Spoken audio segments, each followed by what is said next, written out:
since you have to do all the main talking, I'll let you do that part. Okay, we are at 6:02, and I will start the meeting here for the TCP Building Design Committee. In accordance with the requirements of the open meeting law, please be advised that this meeting is being recorded and broadcast over the Lunenburg Public Access Channel. The town of Lunenburg, in response to the COVID-19 coronavirus, is currently following the guidance from the Lunenburg Board of Health, Massachusetts Department of Public Health, and the CDC regarding the virus and steps communities can take to prevent the spread, and all town facilities are currently open on a limited basis to the public. In accordance with the governor's order suspending certain provisions of the open meeting law, all public meetings are being conducted remotely. This meeting will be recorded and be able to be found on the Lunenburg Access YouTube channel within 24 hours after the meeting. The following information is also provided for members of the public that would like to participate in the meeting remotely. To participate remotely from a computer, please use the link below, which is found on the agenda, to join the public meeting webinar. Or from a telephone, dial the toll-free number 888-475-4499 and enter webinar ID 845-0323-9906 and then the pound sign. If you have not registered with Zoom, you'll be asked for your name and email address. The agenda lists all topics which may be discussed at the meeting and are those reasonably anticipated by the chair. Votes may be taken as a result of these discussions. Not all items listed may in fact be discussed, and other items not listed may also be brought up for discussion to the extent permitted by open meeting law. Okay, I will call the roll here. Let's see. Dave Blatt. Here. Dave Passios. Here. Brian Leighton. Here. Michael Ray Jeffries. I am here. Tanner Cole. Here. Okay, and I am here. As I mentioned earlier to those that were on, but just now that we're live, I need to leave early this evening at about 6:45. So I am going to yield the chair to the vice chair, David Blatt. So bear with me as I pass that off now so that we don't have to interrupt at 6:45. Let me figure out how to do that.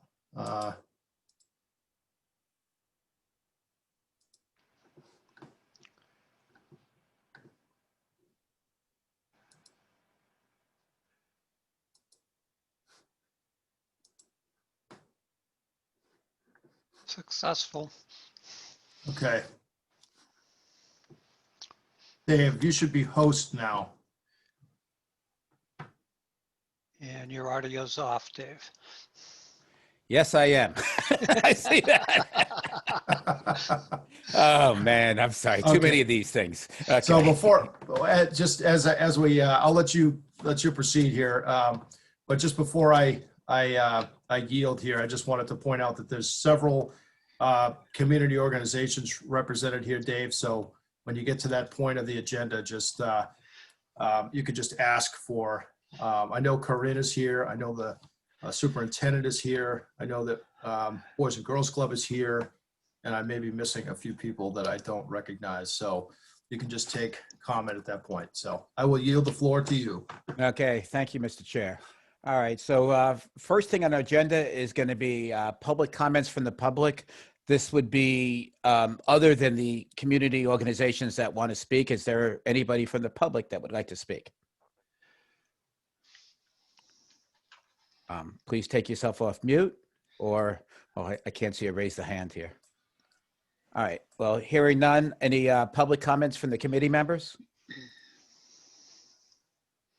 Yes, Dave. Yes, Mr. Passios. Yeah, thank you, Dave. Dave Passios, Just for full disclosure, I'd like to announce that after consultation with the chair last week, I was invited to a staff meeting with the school district, and some of the presentation that they will be giving this evening, or that the superintendent will be giving, was discussed during that meeting. I attended as an individual and a member of the public, not as a member of this committee, but I did give some interpretations of my thoughts of the questions I was asked, just so that's in the record. Okay, excellent. Thank you, Mr. Bez. Okay, excellent. Let's see. So I'm going to go through an input from community organizations. I'm going to start, and does anybody would like to start and be first for that? I don't know if you can raise hand or just take yourself off mute and jump in. So no community organizations would like to speak? All right, Kate, there you go. I guess. Maybe, do we have screen sharing capacity? That I don't, yeah, you should. Actually, I don't know. I don't use Zoom ever, so you got the wrong person to ask on that. Liz Peterson's on with me as well. Liz, can you attempt to share the slides that we put together?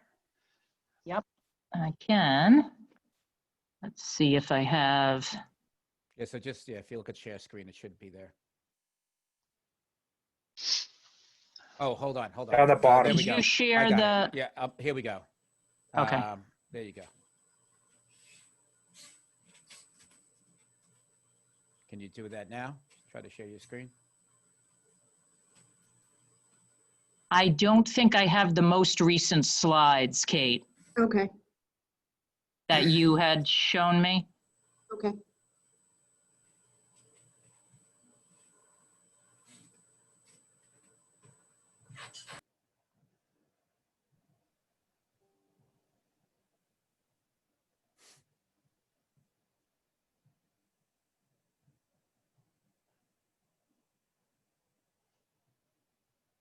Welcome to Zoom. Wow. Okay. Is that part of the presentation? No, I'm only kidding with you. Okay. Enter your participant ID followed by pound. Otherwise, just press pound to continue. You are in the meeting now. There are 19 participants in the meeting. You are muted. You can mute or unmute yourself by pressing *6. This meeting is being recorded.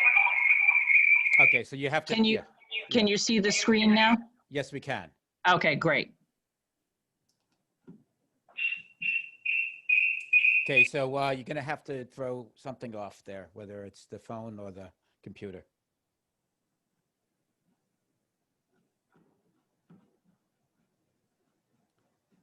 All right. All right, so we can see your screen. Okay, great. So do you want to start, Kate, or Or you can move to the next slide. move to the next slide? Okay. So we had some conversation following the last TCP Building Committee meeting, talking about the needs of the school administration offices. I had some conversation with Mr. Brian Leighton. You know, he asked me to provide some clarification because it appeared as though the square footage was a match. And I said, it's not really so much about the square footage, although I'm not convinced that we have enough square footage to allow for future need. That said, if we don't have a conversation about square footage, the concern really for us is around appropriate and functional office space for our current staff that would meet the needs of the ways in which we work currently. Next slide. Mm-hmm. So we'll start with my office, and Liz Peterson is my executive assistant. The way my day functions frequently, I have visitors to my office scheduled Oftentimes, my day can run from meetings that are scheduled from 9 a.m. till 5 p.m. Many days, as soon as one person that I'm meeting with, we wrap the meeting, I open my office door and there's already the next person sitting, waiting to come in to my office space and meet with me. Additionally, routinely, I have meetings with my central office administration, which would be for individuals. I also have regular meetings with union leadership from a variety of our different unions here at the school department. Those are small enough that they're held in my office. Oftentimes I'll have even smaller, meetings with one or two parents, a teacher or two, but frequently I accommodate up to 4 people in my office. Additionally, the space needs to be confidential. Liz also needs to have confidential office space as she's handling appointments and phone calls. We both need some capacity for file space, not to the same degree that our special education office or our personnel office needs, but we do keep plenty of working files on hand close by. We also will need a dedicated copier that also has scan and fax capacity for confidential correspondence and reports. And as I've already mentioned, visitors who come to meet with me are often just outside my office, taking a seat, waiting for me to conclude a meeting that I might be in currently, and then receive them into my office. And maybe I missed something, but I didn't see a reception area where guests who have appointments would be able to come to the building, be acknowledged, and have a place to sit and wait. The Director of Special Services has 2 administrative assistants. The Director also needs confidential office space, both for meetings with parents, staff, and to handle confidential phone calls. Her administrative assistant also needs confidential office space. Again, parents will come in to meet with our administrative assistant. She also handles a lot of confidential phone calls. We need to have ready access to file space. We have a good need actually for the active files for our IEPs for the students that are currently active. And those files are accessed daily. This office would also need access to a dedicated copier, scan, print, again, for confidential files, and that's on a daily basis. We have a need for a workspace for the second administrative assistant that would include a desk and a table based on the assembly of multiple copies of a document and preparing documents to be packaged to be dropped off to the post office. Again, folks coming in to meet with the special ed director or the administrative assistant to conduct business around special education also may require the need of a waiting area to meet with either or. Our Director of Human Resources and Finance, there is an administrative assistant as well as an accounting data specialist. Our Director of HR absolutely, positively has to have confidential office space.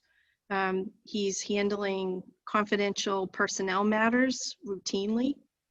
Lots of confidential phone calls with staff members around HR matters as well.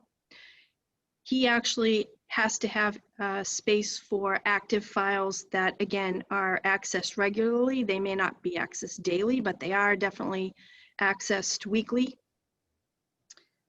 He too has often the need to have meeting space in his office for up to 4 people. These could be matters related to a grievance, concern around confidential medical information for different personnel.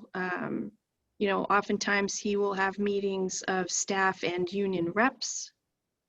So for him to have some meeting capacity in his office for a small number of people will be important. There's also a need for workspace for the administrative assistant and quiet workspace for the accounting data specialist.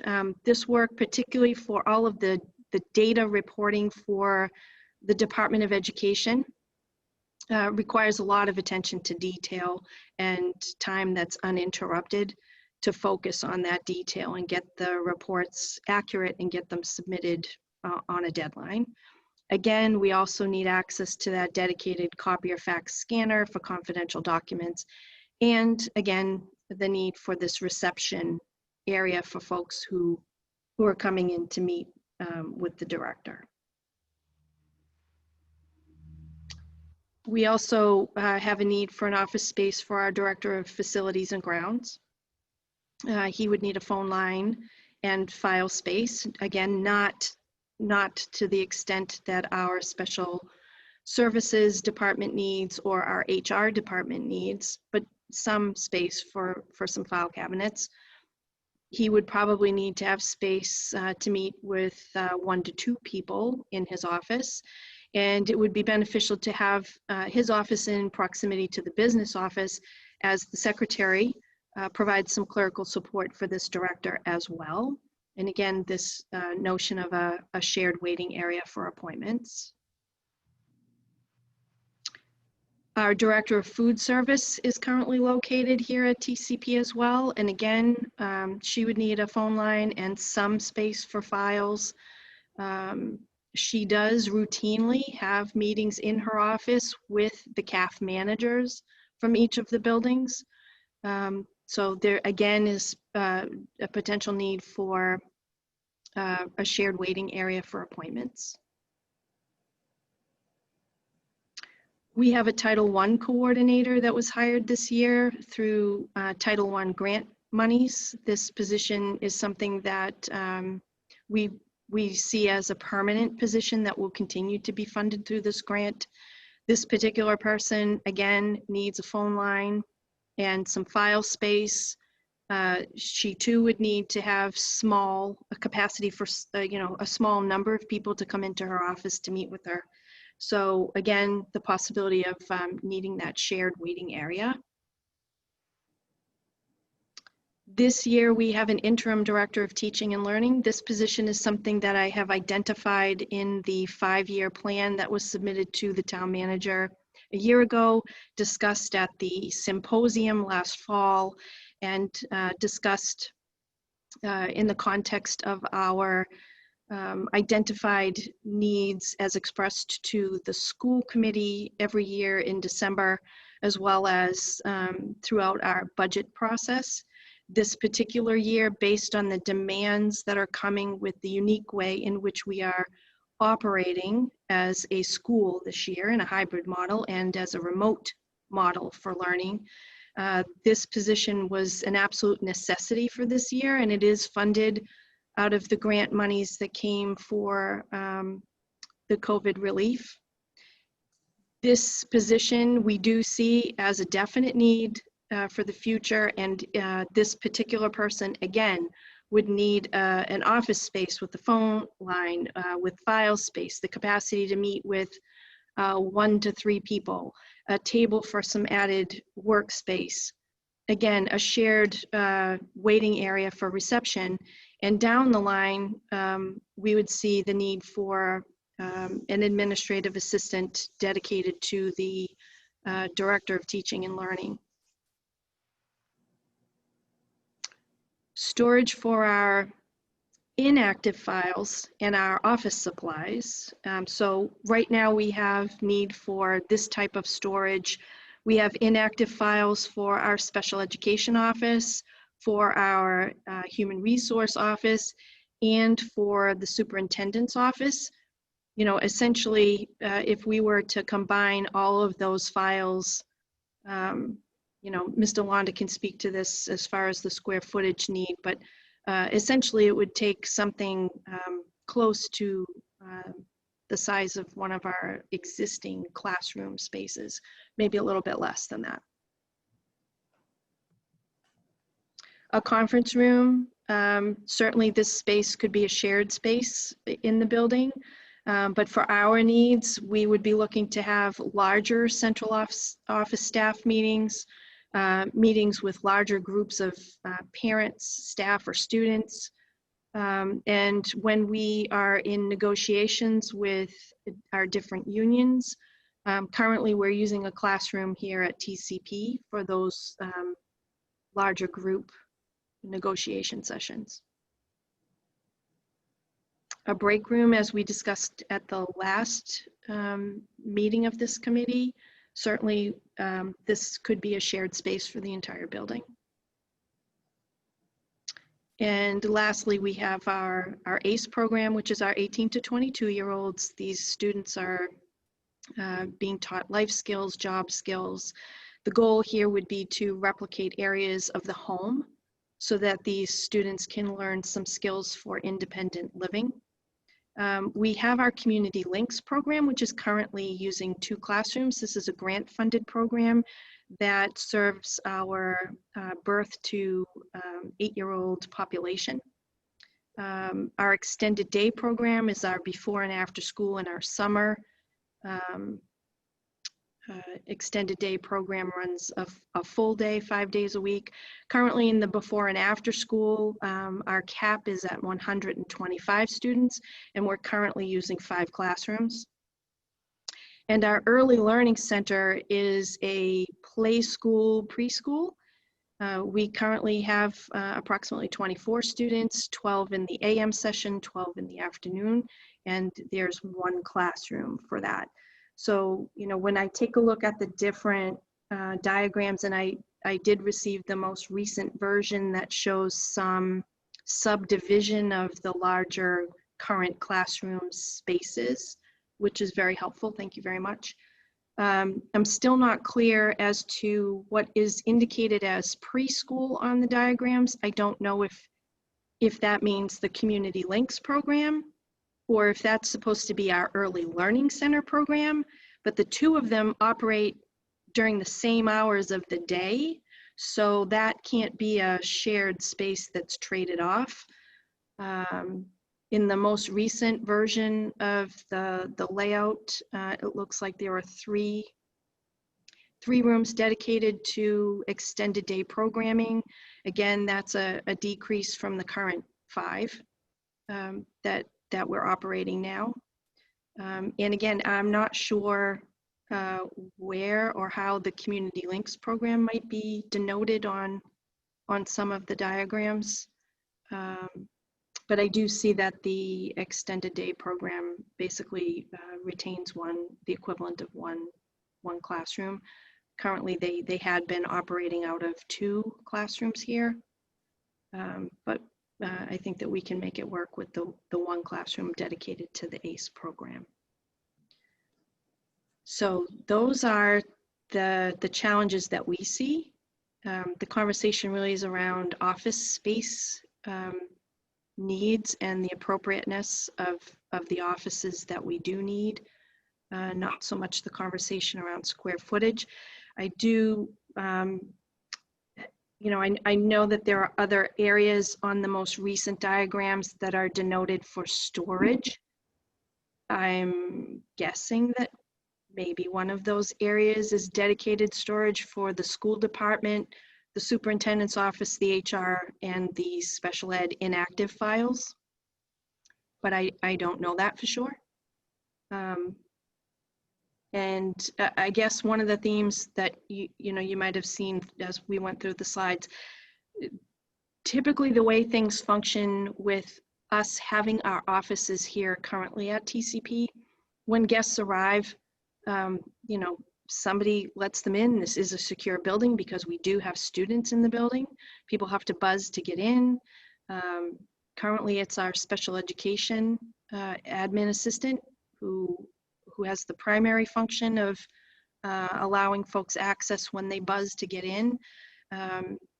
Our HR director has the secondary backup function should the admin assistant not be available to let folks in. But typically when people come in, call is made to whomever they're coming to see so that we know that there's somebody coming our way. And currently in our office areas, there is a place for folks to sit inside the current special education office suite. And there had been space in the outer office at my office for folks to come and have a seat in waiting for me to be accepting them into a meeting time. So I don't know if that's something that maybe hadn't been considered.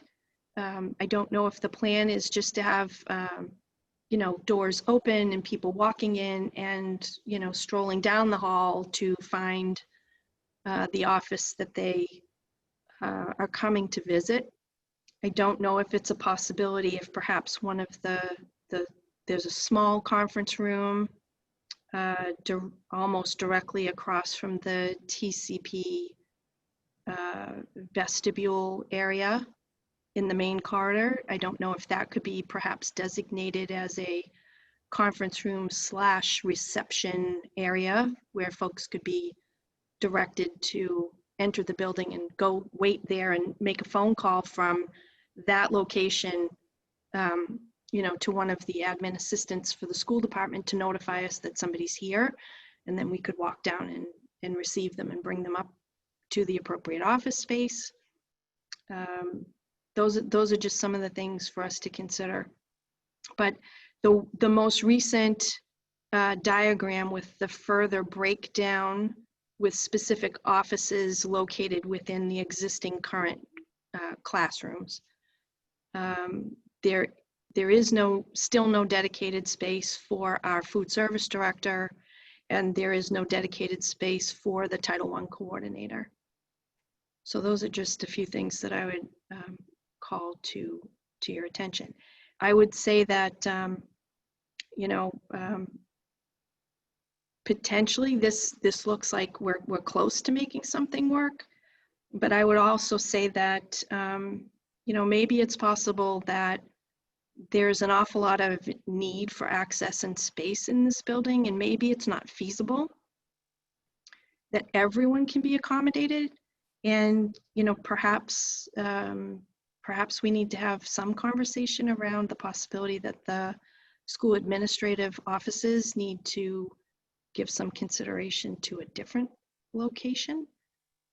This might open up some additional space for community use in this reno. Again, just open to having conversation around the possible ways in which we could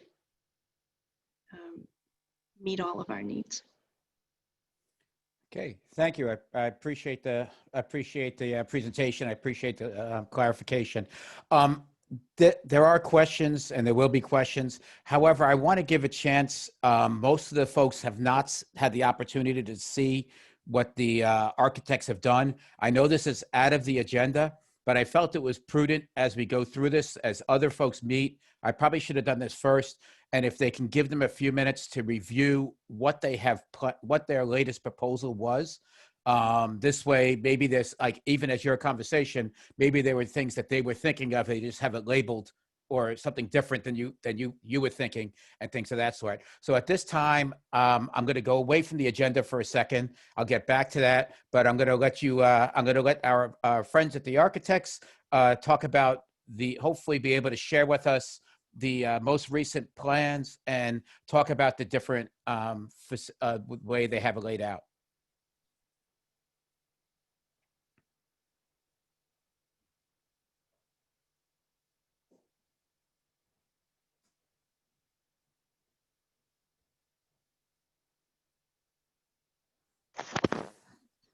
Tom, you're muted.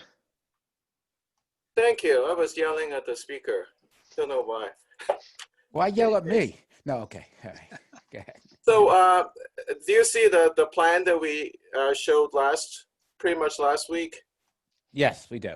Okay, so the idea originally was trying to just make sure that we had essentially all the departments in the right place. And so after that, we started building the developing details. So what we sent this afternoon is we started developing the room by room. Again, we put in spaces. We still need to talk to the individual departments, make sure that the relationship within the department works. So what we are showing on the screen now is we started to break down the different rooms stated in the program for the school department. So within the two existing, I can enlarge this further. Within the two classrooms, we started identifying different offices.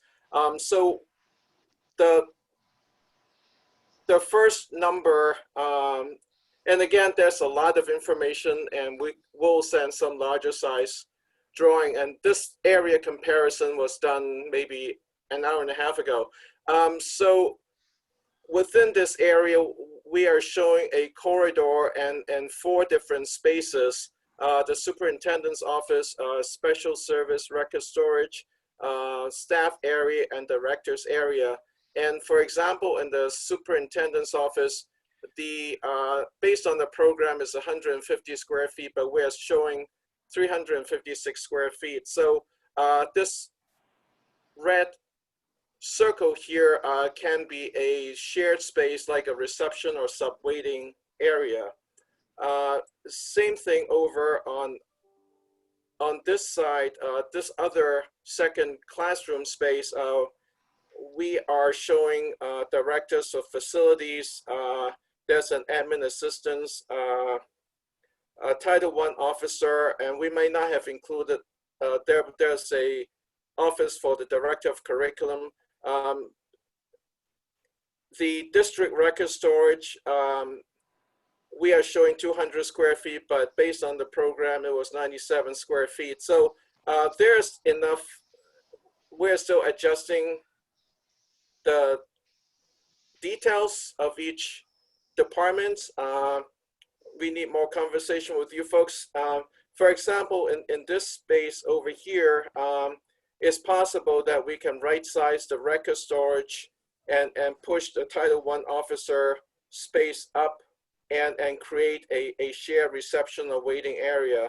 And within this box, we're showing a dedicated conference room just for the school department. If the school department can have a shared conference space further down the building, this room can be used for an additional office or storage. Here we're showing the staff lounge as a shared staff lounge. So these are the next steps that we're developing. Tom, I'm sorry, Tom, can I ask a quick question? Yeah. I noticed in all of these that there is a corridor leading from the center to the exterior door. Is that is that because of code, or is it just because of convenience? It's because of convenience, and we were. This is really the first step. It's like the last few weeks we're just taking blocks of departments before we talk about relationships, and now we are getting to the next level. We are putting blocks down that we need more discussions with you folks with the specific departments. So, So if I look at that, if I even look at the superintendent's office, if I eliminate the corridor and put the superintendent's office as a corner office, that way, I don't lose that 200 square feet or whatever that's a corridor in there. There would be room for an office up front, a reception area, and other things in that area. Right. So if I looked at that, that's roughly, what are we looking at? Like a 20 by 40 square foot area, 20 by 30? Yeah. Okay. So we can definitely start identifying or? Understand. I just wanted to make sure folks, when we're looking at it, because all of the offices have that, where there's that central corridor in the office area. And that's why I just wanted to clarify whether that was because we had to, or because it was just done that way to start. Yeah, that's first, just make it easier to lay out the blocks. I won't even say it's a floor plan. Okay.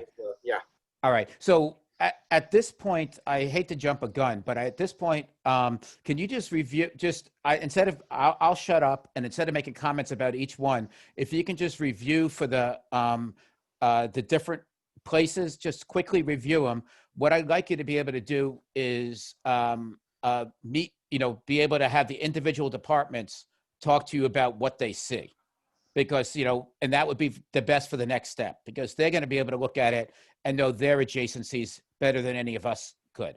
So if they look at this as a good first step, but if they understand the parameters, such as there doesn't have to be a central corridor or other things like that, perhaps they would like to see other ways of laying out the space that would be more advantageous. Because like I say, if I see that changing that, what you just did, I'd say the superintendent now has room for a desk, an office, and a little conference table to meet with 4 people in her office there, as well as for storage.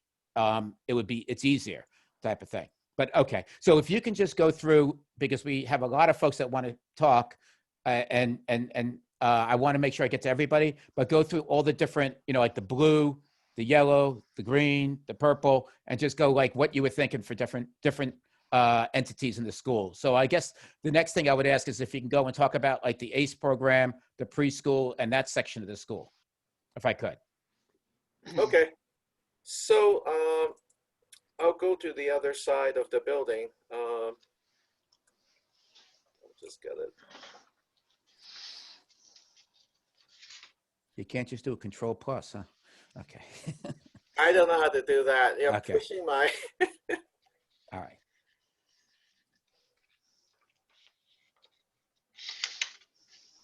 So let me see. I don't want to. Wow, that's incredible. Haven't done it before. So right now, we're still showing three classrooms for extended daycare. The preschool is actually the early learning, and then there were 3 extended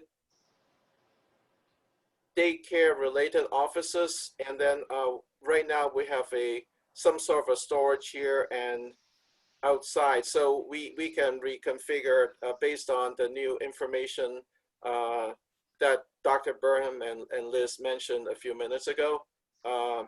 We might be able to find more space for the 4th or the 5th extended daycare room. But at this point, and then the ACE area, we subdivided the ACE area by creating a kitchen and a small office. And the reason of that, put the kitchen there is as close to some plumbing because of toilets close by. So that's obviously, I think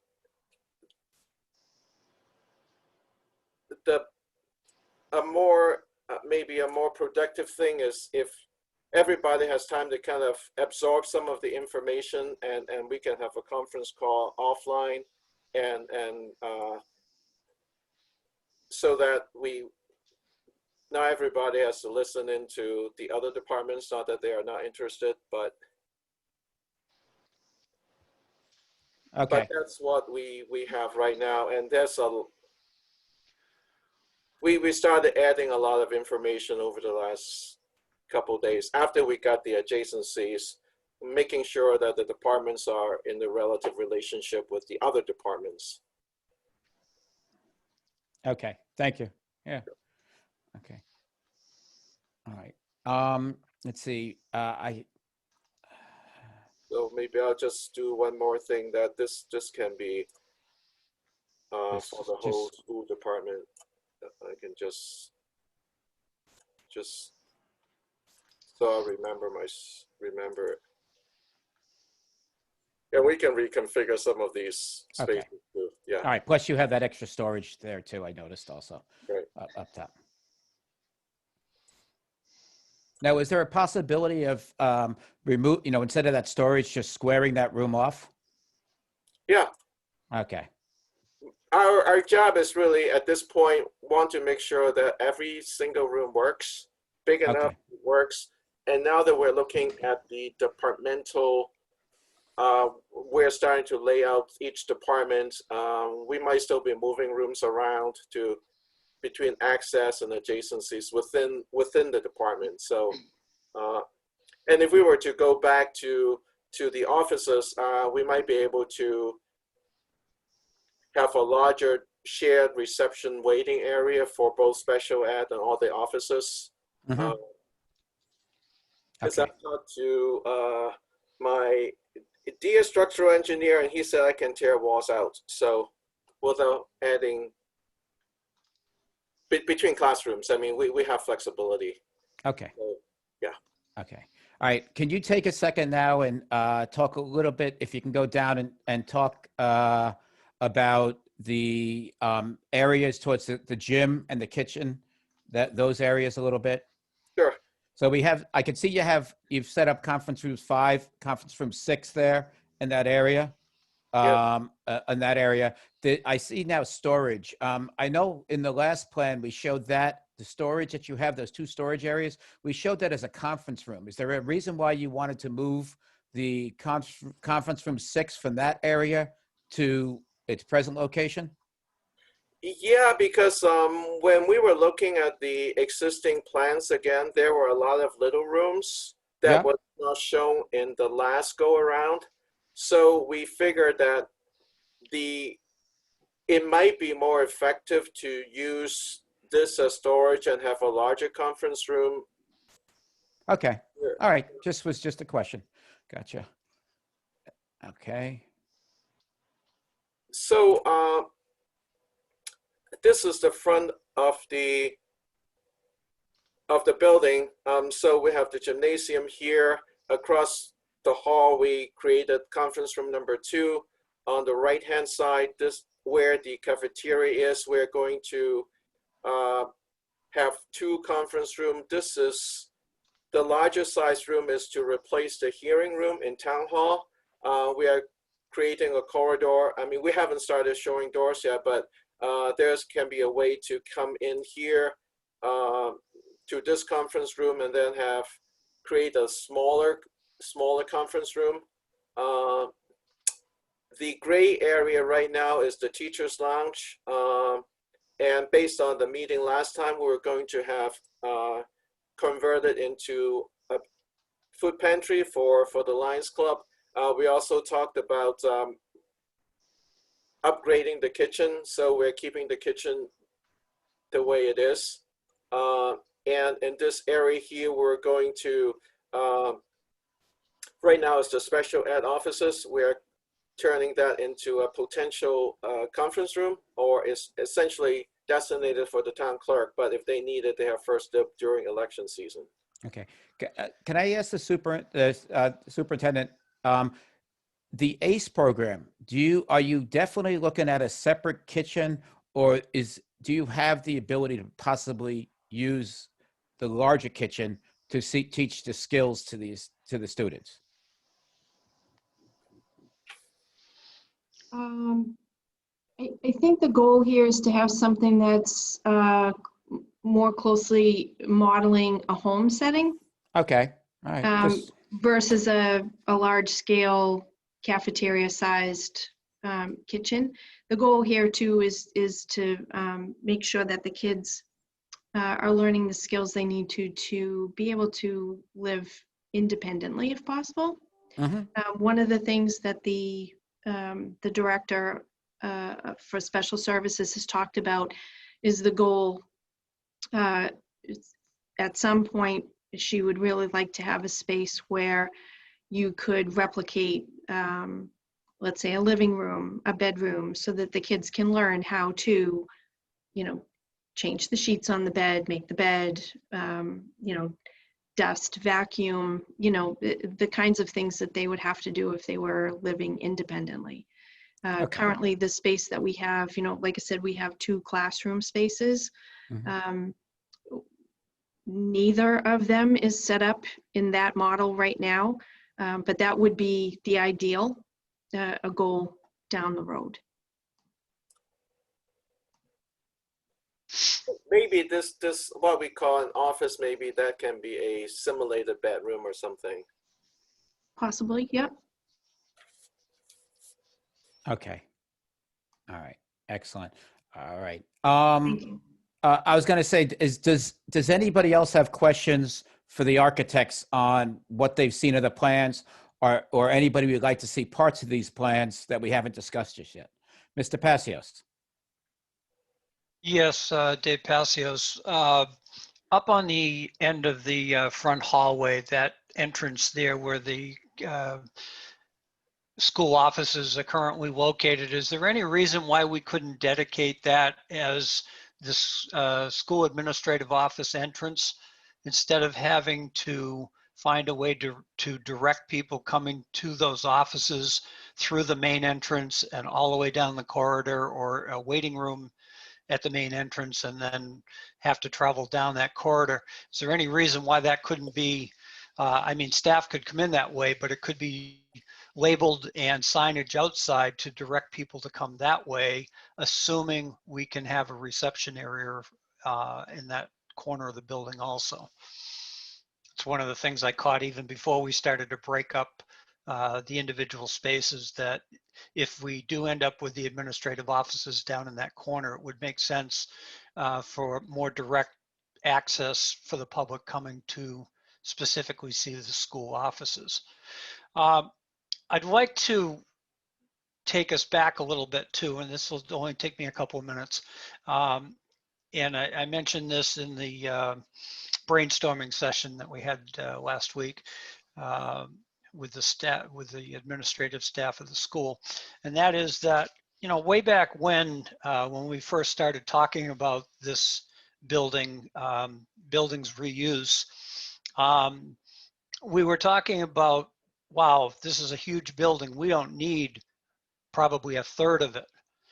That being the entire back corridor and half of the central corridor. Back then, the expectation was that it would be town hall and community uses. And at that time, there were virtually no school uses within the building.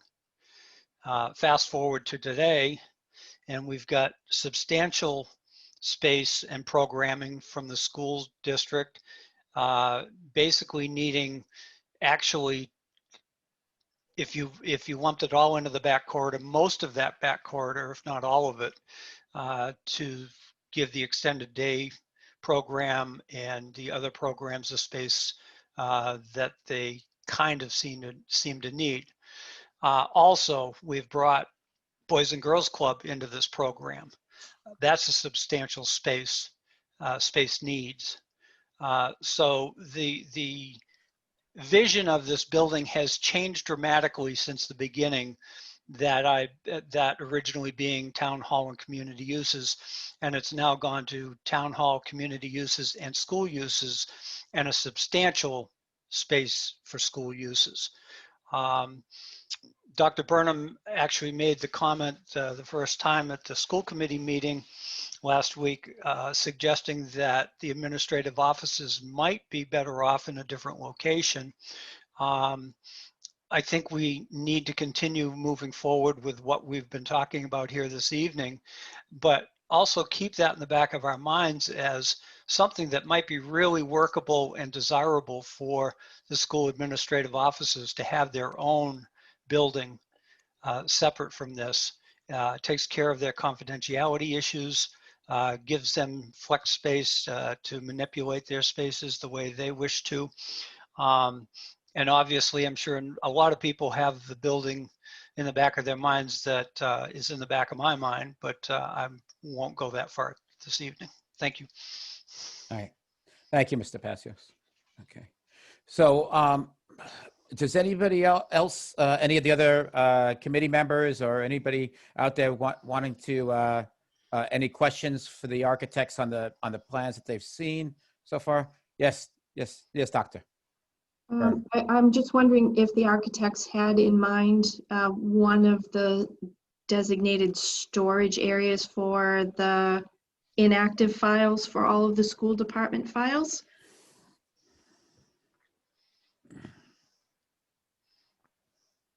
I have to take a look and to check the program again to see if it was included in the original space program.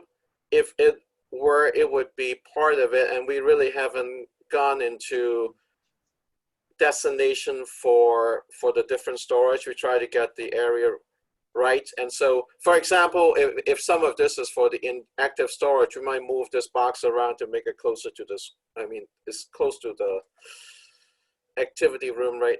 Extended day right now, but we might move it again. So the next step for us is to go into the details, not just the departmental program, but also the supplemental program like the storage and stuff. But that would be on our to-do list. Thank you. Okay. All right. Mr. Layton, I saw you have your hand raised. Yes, thank you. I wanted to thank the superintendent for coming tonight and giving the information that she gave tonight. I feel like the information is useful for the architect, but I also feel like the architect could have already collected this information. And I feel like there was a disconnect between the schools and the architect. And I feel like we need to make sure we keep that open communication and we keep talking to the individual departments, especially the larger departments like the school and the town manager, so that they don't have to come to every meeting. I feel like keeping that open communication, have more conversations. I do like the progress that we're making, but I feel like we still need to have those open channels so we don't have to have the town manager and the superintendent coming to each meeting. I would disagree with Mr. Passios that said that the schools really weren't an integral part. I feel like this is an integral part, that this was our job to have town offices, school use, and community use. I still question specifically giving community use to the Boys and Girls Club over any other community organization, especially if we're worried about spacing. And I'd hate to see the schools get squeezed out. I also question opening another building, another vacant building in the community where the citizens are not going to be appreciative of opening another building, another vacant building. Okay. All right. Thank you, Mr. Layton. Okay. Any other members of the that are on that would like to speak or have questions for the architect? Yes. Yes, Corinne. Hi. Hi. Yes, thank you. So I am seeing that you're still showing the food pantry in the old stage area or old teacher's room area. Has there been any further investigation as to what is under that stage or how to bring us to floor level to avoid stairs?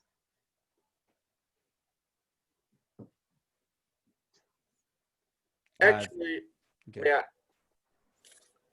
So we were thinking that instead of under the stage is really a almost like what we call a reverse plenum. My HVAC engineer is going to laugh at this. There's a lot of piping to the series of linear diffusers that is on the stage itself is feeding the gym. So what we actually were thinking of is instead of putting the general storage here, if we flip the food pantry and put the food pantry and Lions Club space here, so it's on the same level, and actually it's a little bit bigger than the stage, and so you don't have that half a flight of steps to deal with. So according to the accessibility code, if it is a storage room that is only for staff, it doesn't need to be on the same level. So if this becomes storage and the pantry is in this corner here, we will solve the accessibility problem. And it's pretty much in the same general location right off the main corridor. So once it is part of, it is on the same level. So if it works out, we can even have public coming in. I mean, if it works out, but from the accessibility standpoint, it solves that problem. Okay, thank you.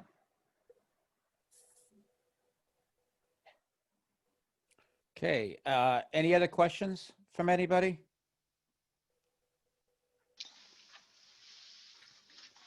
All right, excellent. Okay, so I'm going to open it up right now to committee members and see if they have had any questions for the superintendent regarding the schools and the other education usage. I'm sorry, I lost pictures. Hold on, I got to try to find the pictures again. How do I get the pictures?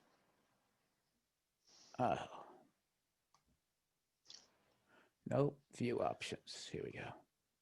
Side by side. How do you get the pictures back of everybody? Oh, there we go. Okay. All right. All right. So I had a couple of questions for the superintendent. First of all, you mentioned the needs for a copier, fax, blah, blah, blah, for each one. How is that being done today? Do you have a machine? Does each group have their own machine today? So currently we have one in the outer office area at the superintendent's office. Mm-hmm. And we have another one in the office suite area for the special services department. So we currently have two. Okay. Again, currently we're sort of spread out a bit here in the building. Right. Okay. So for some of these, is it just mainly like single sheets or maybe, you know, a packet that I would need to present to somebody or something to that effect? It's not like copying for multiple copies for a large group. Would I be correct there? Typically Okay. we're not copying for a large group. So a standard, like a good quality standard printer, scanner, fax would work well. I guess that I would say that we could talk to the IT department about that. Okay. But they moved us away from everyone having their own printers Mm-hmm. to having a copy, fax, scanner, printer all in one, a Ricoh or a Xerox machine type piece of equipment. Okay. Okay. All right. It's more cost effective. I'd argue with them, but that's okay. We'll save that for another When you're time. replacing all the toner cartridges and all the individual copy machines or the print machines that everyone would have, in the end, it becomes a little bit more cost effective and multi-purpose. So Okay. again, Okay. you could have a conversation around that with the IT department. But I mean, so that was more my question. Is you mentioned a private copier is, for each one. I know the cost of those the larger copy machines, and even for the toner, it's not inexpensive. So I'm sorry, that's a conversation we can have another time. Yes, Mr. Layton. I just wanted to ask if the superintendent, is that something that you already have in?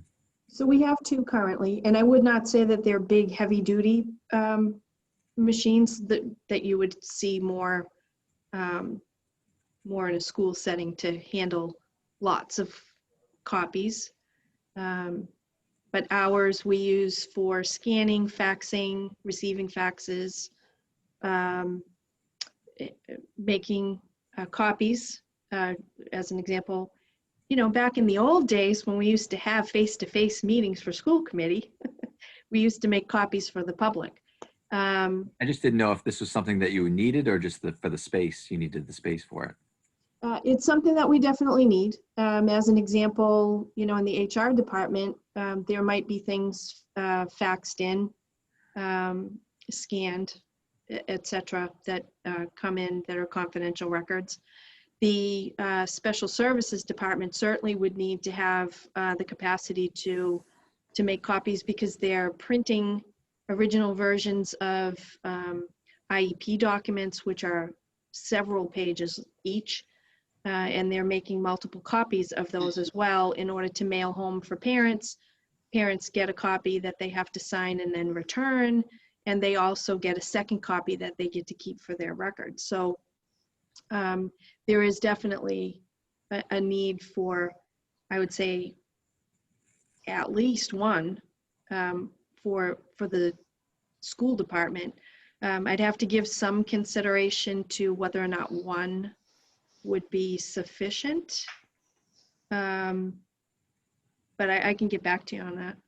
But we definitely do use the machine well. The other piece of equipment that we have that I just thought about that I'm not sure where this would go. We currently have it located in one of our file storage rooms.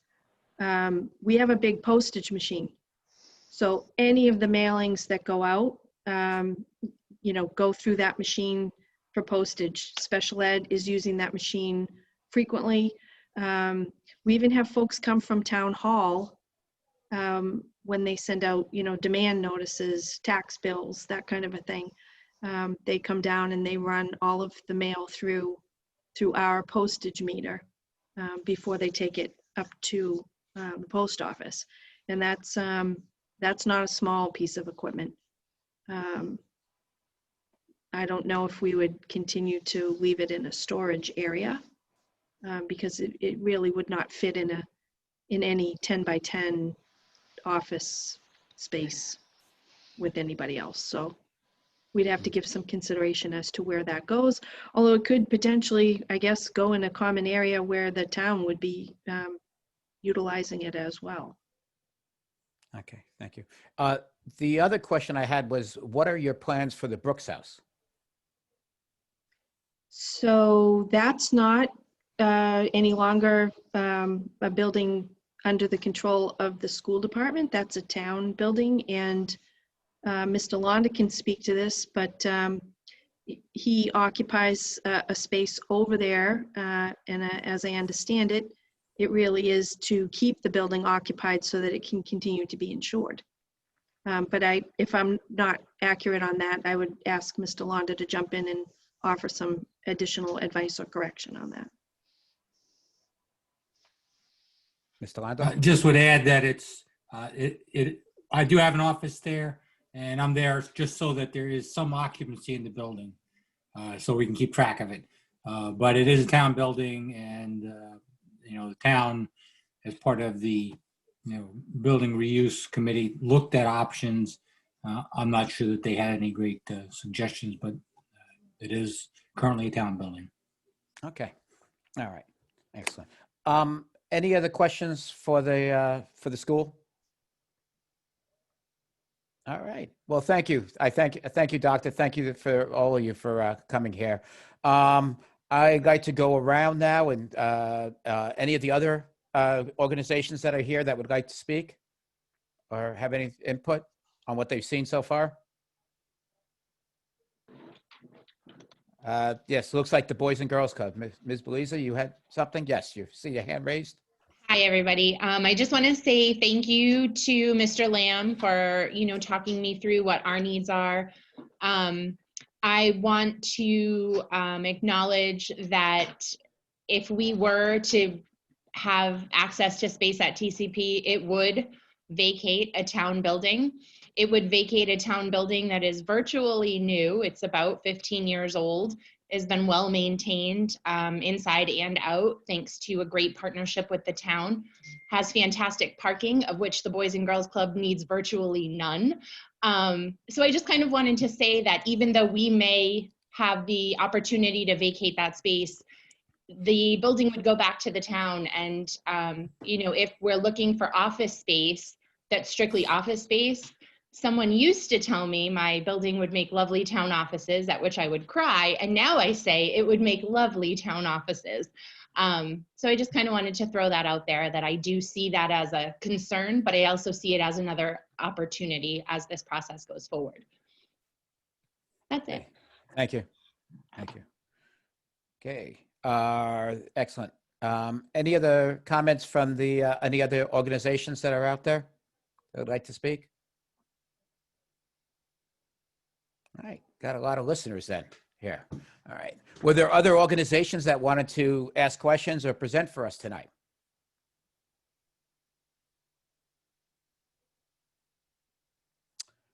Okay. Hearing none. I'm going to move on to the status update from the, oh, Mr. Passios, I see your hand is raised.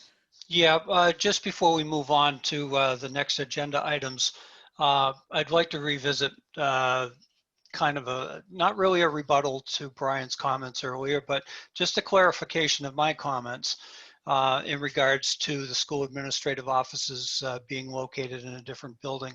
I want to be clear that, you know, my interpretation of that was just the administrative offices and not the programs that are in the back corridor.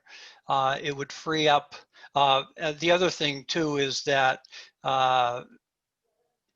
that move could potentially reoccupy one building that's going to be vacated by the occupation of this building or the redesign of this building. So, you know, we'd get a plus out of that, in that one of the buildings that's being vacated would now have a definite use and a very strong use and dedicated use. Including, there is a possibility that the ACE program could go with that, which would potentially free up, from my calculations, roughly 3,000 square feet to shuffle the pieces around again with what we're working here with. Now that's assuming that we keep the Boys and Girls Club in the building. And I agree that bringing the Boys and Girls Club into the building with all of the school uses that we're trying to accommodate makes this building rather tight. I mean, there are a lot of nooks and crannies and small areas that right now look like mini conference areas. But we filled up this space, and that was why I brought my comments forward about the original vision of this building was the needs were nowhere near what we're looking at and trying to shuffle now. Thank you. Okay, thank you, Mr. Passios. I did have a question for the Lions Club regarding the pantry. And my question was, is you heard Mr. Lamb talk about, instead of using the stage, using that area, one of the areas designated as storage right now. This would be the gray area there. Does that work for you? You lose the ability, you might, well, we could shuffle it. Can you go down a little bit further, Mr. Lamb? I'm sorry, go up a little bit. Other way.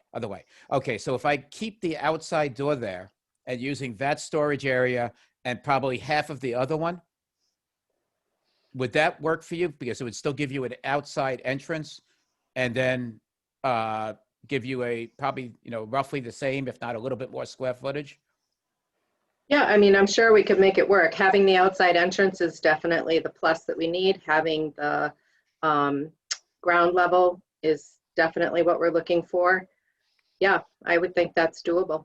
Okay, so one of the reasons we were looking at the stage was because there is a storage area above it that was going to be like, for you guys to use for extra storage, but you'd be losing that additional space there. Right, and we had talked about that storage, and that's a lot of stairs for us to lug a lot of our heavy stuff up. So I don't know if that would have been in our favor. Okay.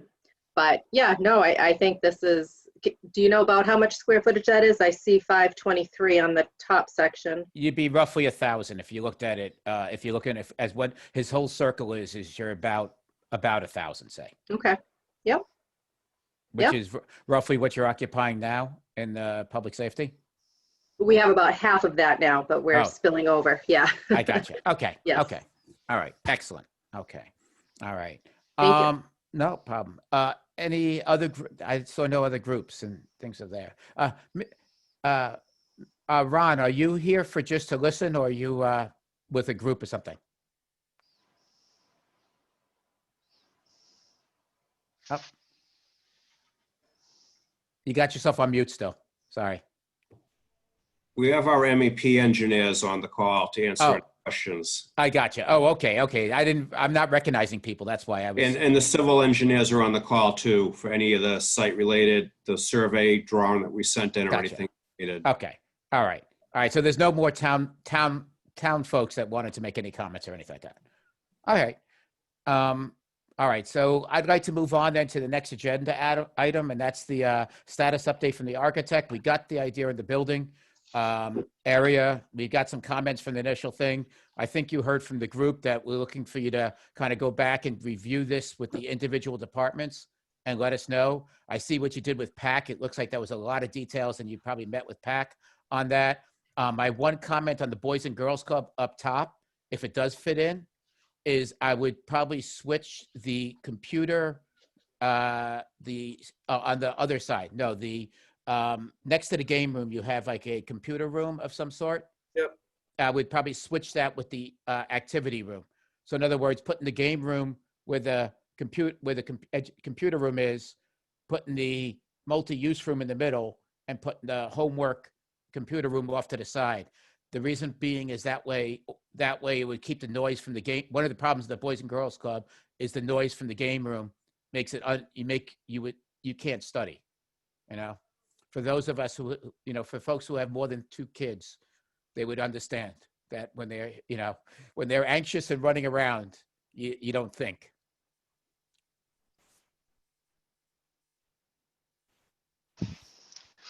Okay. And maybe the idea would be is, yeah, that's fine. That was my only thought there. Okay. From yes, Mr. Layton, did you have a question, or you just? Thanks. Just to go off of that too, I think you make a great point there, Dave.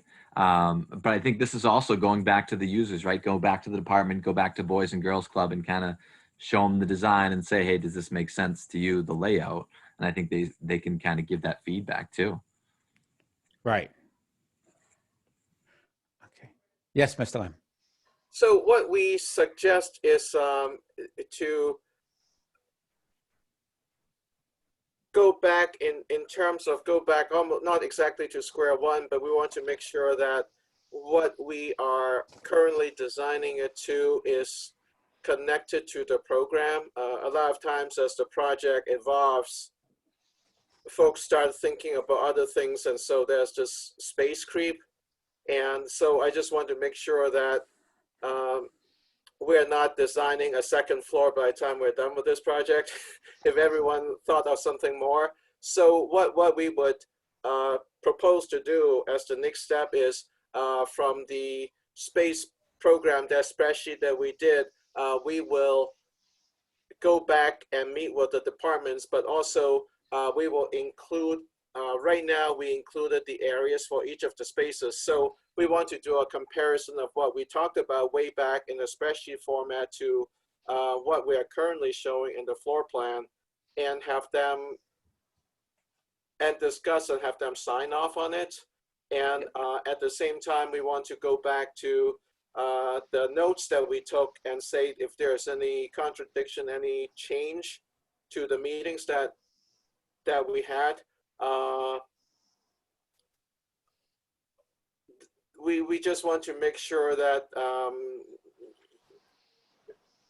in order to keep moving on the project, we need to have decisions made and signed off on. So that's what we propose to do. And so essentially we'll have different packages to different departments and say, again, comparison of the program, what was discussed.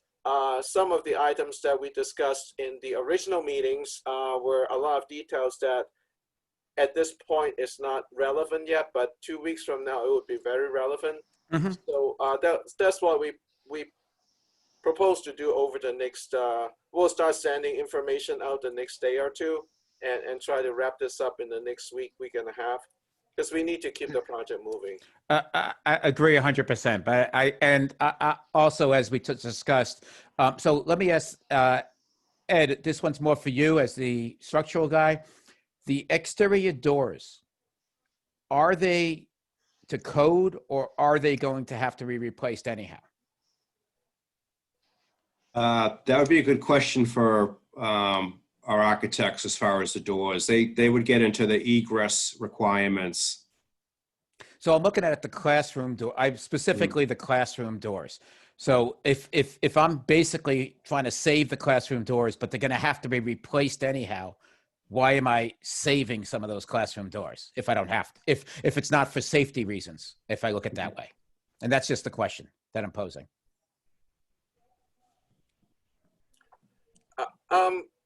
Are you referring to the corridor or the exterior classroom doors? The exterior classroom doors. So it depends on the particular space use. For example, when we were looking at the school offices, Right. That because of that's really a business occupancy, we really don't need that door. So most of the offices in the office wing, really, we can lock those doors and call it a day. But there are some larger size conference rooms that will require two means of egress. For example, that conference number 6, we will need to have that door as a second means. Right. Okay. So it really depends on, and then the pack, we decided that we want to have direct access to the outside. Right. Well, I guess that's, I mean, I'm still, the one question I have is the doors that are there today is that if they're staying, is that the final door, or are we looking at spending money to replace those doors to bring them to code?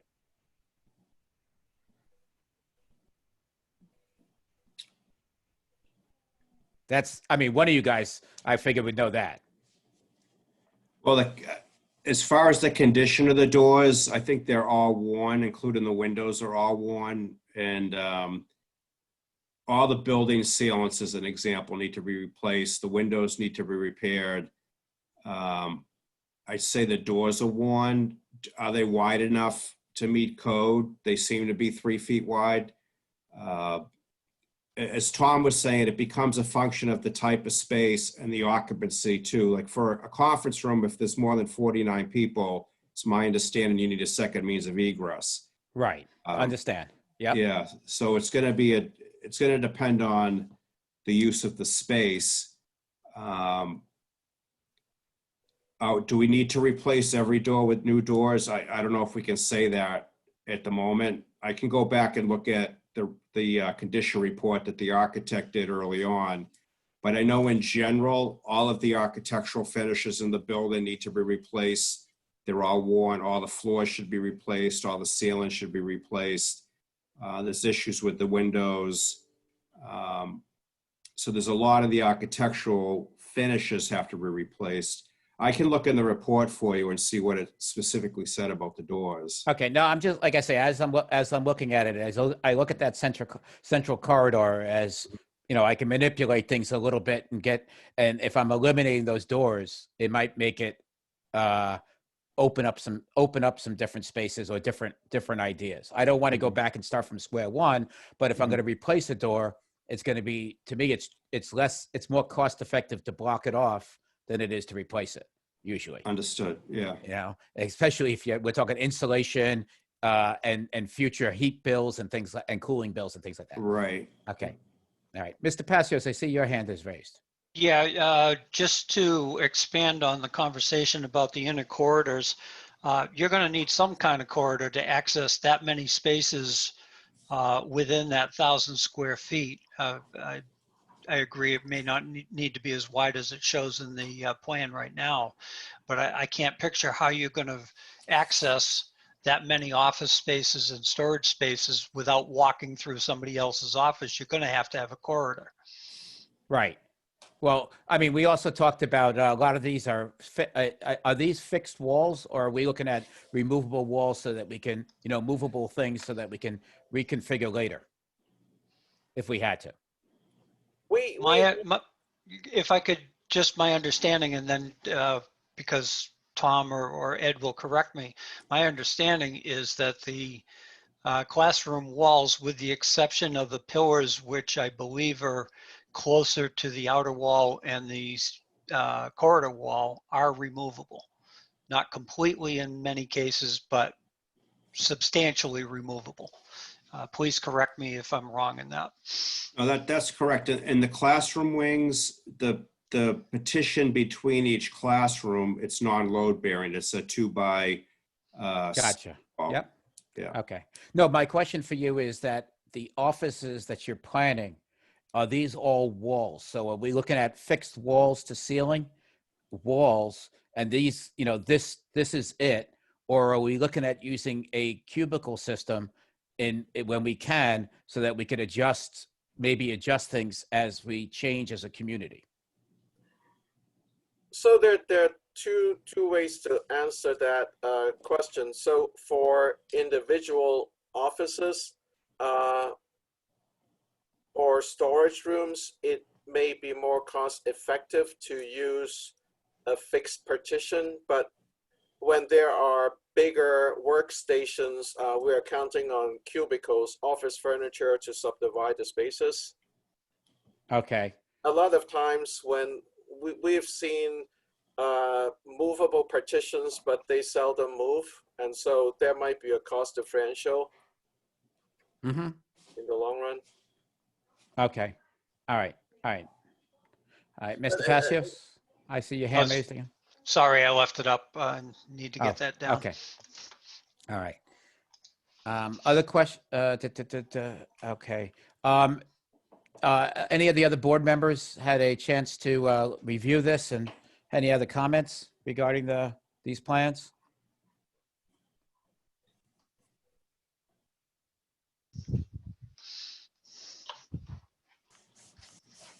Okay. All right. Yeah. So to echo what Brian was mentioning, we would encourage and look forward to your feedback from the different departments on what they have here. So like some of the things like when you have the related departments, like, so right now it's like, say, Board of Health, Conservation, Planning, do they need the separate enclosed offices, or would they be better served by being able to have partition, a more flexible space or something like that? Because the idea is that, to me, is that the full wall gives you that closed off feeling. And even though I have lived in my life in a cubicle for many years, even when you stand up, you don't quite feel like you don't have that closed in wall feel. Yes, Mr. Light.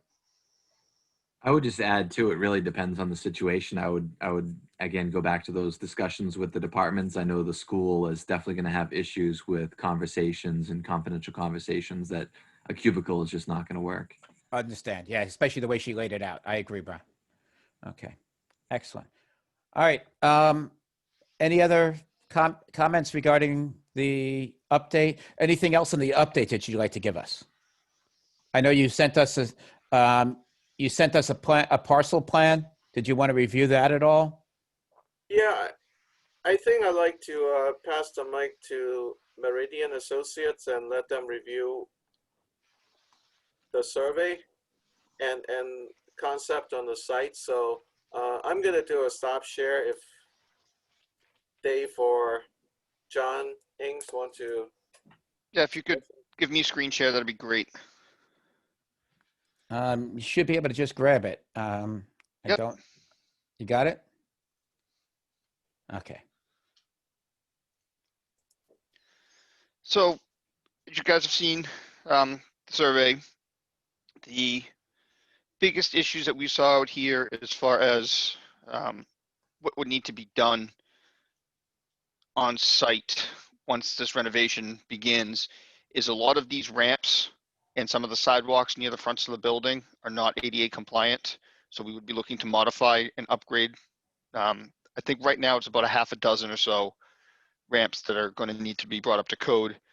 From an aesthetic standpoint, there's some areas where asphalt sidewalks are a little bit deteriorated, and it might just be a good idea to simply skim coat over them or even just seal them just to make them nice and black and make everything look nice and new out here. That was really all we saw with the change in use. I mean, not change in use, but with the modifications to the interior. There's really no exterior components that are impacted. And one thought that we did have, this is just a thought, was this gravel parking lot up here. We didn't know if you guys potentially would want to square it off, pave it, and show some actual parking striping in there, or just let this function as it's functioning, if it's even needed. Okay. That was, Can I ask, where were you guys thinking about parking for this facility? so there is this parking in here. This gravel area up here is currently used for parking, but it's just not striped. Cars Right. just go in there and park. So that was our thought, is would you want to upgrade that and provide parking? Okay. And then down here, the southern side, there is quite a bit of parallel parking spaces designated presently. Okay. All right. Mr. Layton? Yeah, so I would just add my concern of if the main entrance is at the front and then the majority of the parking would be at the back, that would be a concern. And I don't know how much of that parking is used by the schools too, in the back. This? The gravel in the back, yeah. Yeah, I don't know if John or. Yeah, that I don't know who occupies that. I just know it is used. I believe the schools use part of that parking lot. That's correct. Okay. So if I was going to look at the green space, right now you have parallel parking around the green space. How much would I lose of the green space on average if I wanted to do like a diagonal pull-in parking around that area? Do you understand what I'm saying? Yep, Dave? something like that. Yeah. Okay. All right. And that would free up roughly how many spaces do you think you would have in that area? I don't see a measurement there. That's why I was. Yep. That's 120, call it 200 something. Probably got about 20 spaces in there. Okay, because the big concern is, right, we'd have to have handicap parking close to the front, other areas and 20 spaces. And as long as I don't leave it for employee parking, I'm okay. Yeah, Type of thing. that's an excellent idea for visitors. Okay. All right. And the same, well, because then the other thing would be, as I came around the other side, the far end side, as I'm leaving, if I did the same thing on that side too. Down in here? Yes, that's correct. Okay. Just a thought. I don't know. Any other members have any thoughts on that? Yes, Brian. The only thing I would add too is just depending on how they decided where the traffic flow was going to be, that could also help influence the parking location. Yeah, I think you'd be looking at making this a one-way. Yeah, it pretty much functions as a one-way today, right now. So it'd be something like that.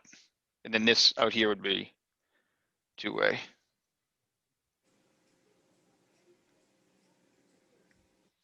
Yeah, so you probably gain about 40, I'd say definitely 30 spaces without a doubt, but you're probably talking 30 to 40 spaces we can get in there. Okay. All right. And yes, go ahead, Brian. Oh, I didn't know if you were going to read the comments. I did.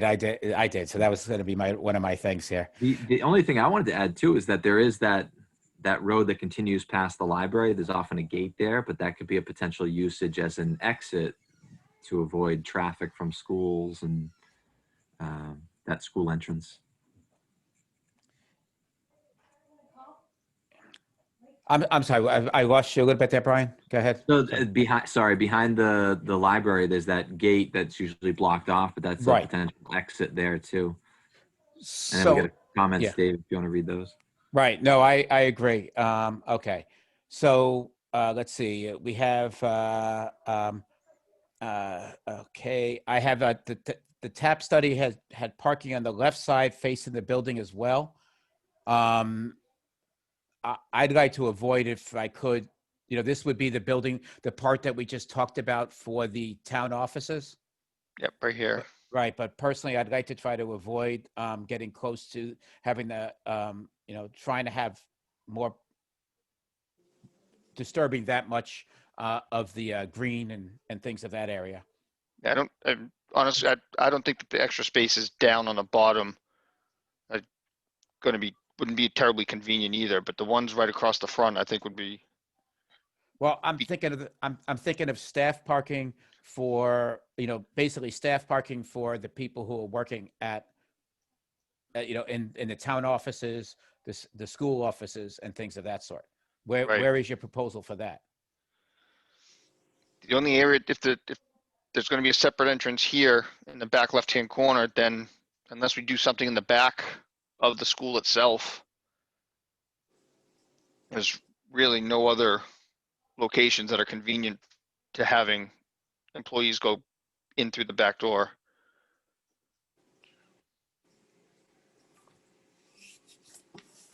I mean, what would you need for a staff parking lot? Are we talking 20 parking spaces?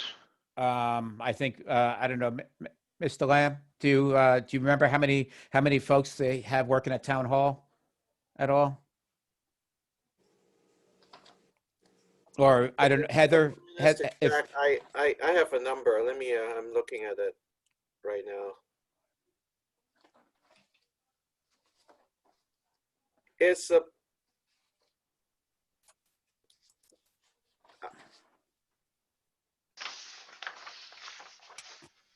I'm sorry, Heather, I see you're on. Do you have an idea of how many, how much, how many people you have working at between town hall and Ritter? So it's Just a rough. 25, probably roughly. All right, so you figure at least, so we need be closer to probably 40 parking spots. We would need before, if you add the school uses and the town uses. So we have currently on the side of the building, we have 30 spaces, give or take. Okay. And then if we add the 20 out in the front, now we're up to 50. No, so I can't use the 20 in the front. The 20 in the front are for visitors who are coming. Okay. I would not let, that's too convenient. Not even it's too convenient. It's just that, you can't, if visitors are coming, do I really want to make them walk 6 miles to get there? And the gravel parking lot we've talked about, but that's to me is a little bit far for the town. So I don't know if it makes sense, and we can talk about this, but once we remove that wing in the back, that little doohickey there, if it makes sense to connect from maybe making a pathway through the gravel and into that back area for parking, for staff parking per se.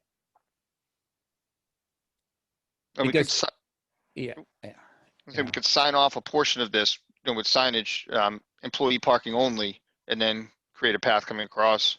Well, no, I'm looking at doing behind the building, behind the wing, like coming in that green space there, maybe, or something. I don't know. It's just something we could think about. I'm sorry. So, Mr. Passios, you had your hand first, and then I'll get to you, Brian. Yeah, to tell you the truth, I think you guys have pretty much covered what I was thinking about. That area that just got highlighted, maybe even a little closer to the end of the front corridor off the back corner with a small access road from the gravel area for, yes, that area there.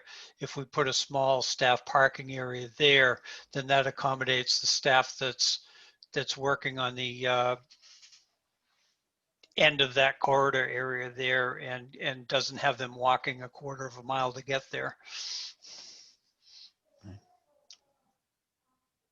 Yeah, something in that kind of shape there. Yeah. Yeah. Okay. And it's nice and flat back there. Yep. And one other quick question, just because I'm not used to reading these types of plans, the what I call the stretched out spring that runs along where the grade starts to raise out in the back there, what is that? That's the tree line. Okay, thank you. You're welcome. And so I think this is something that Mr. Lane, go ahead. Go ahead, Brian. Thanks. So I agree. I think that there needs to be some sort of parking in that western section, whether it's behind the building, maybe it's hidden so it looks a little nicer. But I also would take into consideration making sure that we still have that green space in between. I think that could come out as a useful green space. And if there's parking behind there that has access to it, it could be a very useful green space too. So it's kind of finding that balance of parking, but also keeping the green space. And whether you access it through the southwest side or from the northeast from the gravel, I think you kind of got to look at your options and see what works best. Agree. And I think we also need to talk to the school and seeing about that gravel lot, if it makes sense that perhaps that becomes parking. We can, if we're doing this, maybe it's a way of refining or upgrading that gravel lot, for parking for them as well. So the idea here is that when there is, if there is a large group of town, we definitely, we could get a large influx of cars. This isn't a town where people do a lot of carpooling. You get a lot of individual cars for folks. Okay. All right. Let's see. So the other question is, there a staff entrance at the end of the wing? And we talked about that a little bit, that right where your arrow is right now, I'd like to be able to have a staff entrance there of some sort. And that kind of leads us to that whole idea of maybe the idea of faculty, workers parking in the back there. If we put a staff entrance right there where your cursor is today, that way, it might, it would be a way of making it so that it would stop them from having to go in and out of the front entrance. We also just talked about folks wanting to go into the school departments and just having an entrance for the school, and that might be a good entrance for them as well. Okay. All right. Mr. Chair, I'm assuming you saw the message from Dr. Burnham in the chat. Yeah. So Okay. yeah. So it looks like, guys, we would need at least 50 spaces for faculty and staff. So you need a 50 space lot back here? Well, whether it's back there, but there's 50 spaces needed for faculty and staff. Look at it that way. Okay. Okay. Is that above and beyond the 30 that are already out on the side? Yes, that would be, I would personally, I would say yes. I would agree with that.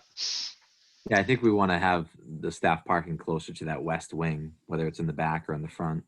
Right. Sides. The other thing being, if you're going to use the end of the west wing for access to the school offices by the public, you're going to need to consider that space out in that back corner as a joint use parking lot. So you've got enough spaces designated for visitors and the rest for staff.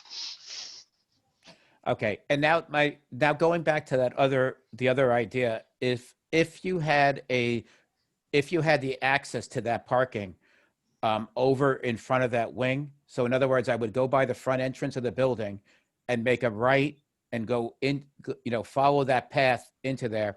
How much space is there roughly before you start getting into the King's Kingdom, the park, the playground and things like that? Do you have any idea?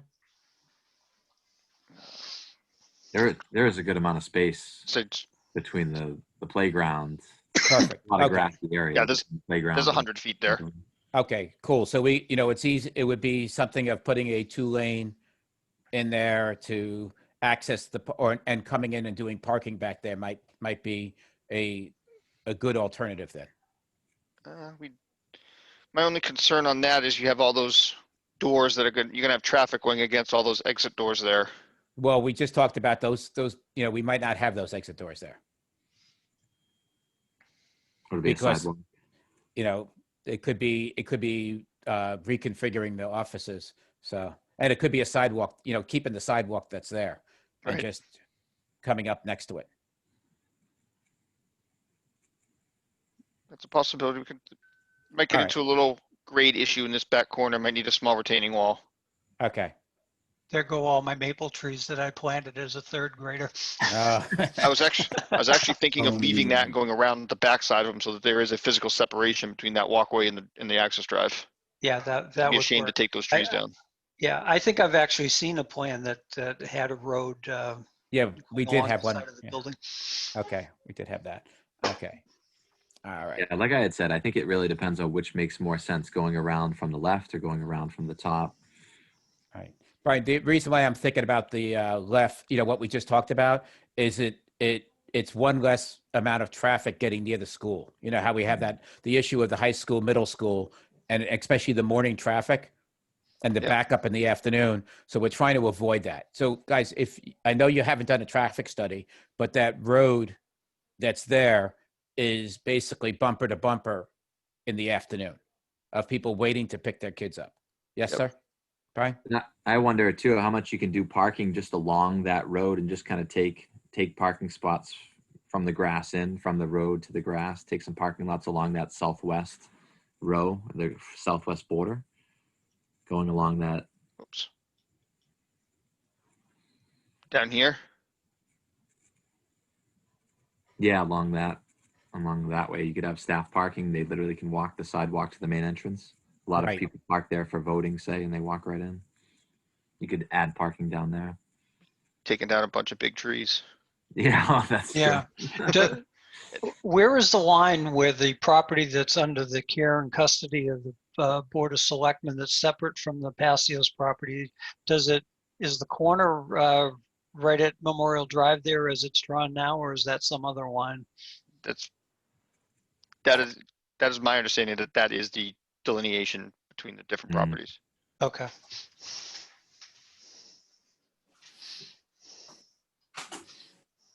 All right, so hopefully we've given you guys some ideas here and different things to think about. Definitely parking is of a concern here. And I would hate to have that. I like the idea of the green, keeping as much of the green space in the front as we can. I also like the idea of not having it where when you pull up, you see a whole bunch of cars. So we can still have it where it has that aesthetic look. So if I have that staff parking in another area, it kind of gives that feeling that when you pull up, it's still a nice town hall type of thing. Okay. All right. Okay.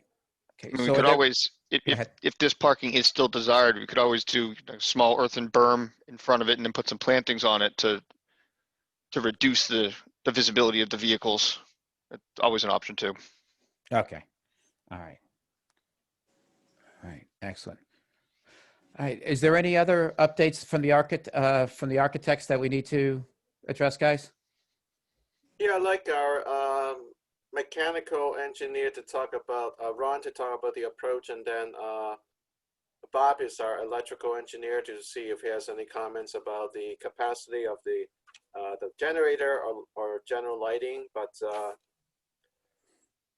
Ron to talk about the ductwork and equipment, and it's all yours. All right, can you hear me now? You have a huge echo. That is awful. Hold on.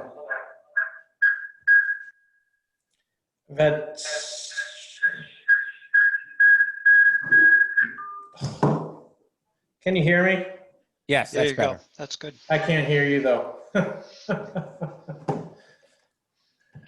I'm having technical difficulties tonight for some reason. I can either hear you, but you can't hear me, or you can hear me and I can't hear you. So I'll do the best I can with this. So if you can see us, we'll raise our hand if we have a question. No, okay. So I see 4 distinct areas in this building, the school administrative area as well as the town offices. In general, all the systems will be the same. And what I was thinking of is VRF with dedicated outside air units for ventilation. And so the school administrative offices and town offices will be one area that has its own ventilation air unit along with the VRF. The the school, the daycare and activity rooms is another wing that will have its own dedicated outside air unit along with VRF units. And VRF units are like the Mitsubishi ductless splits that you've seen on the wall before.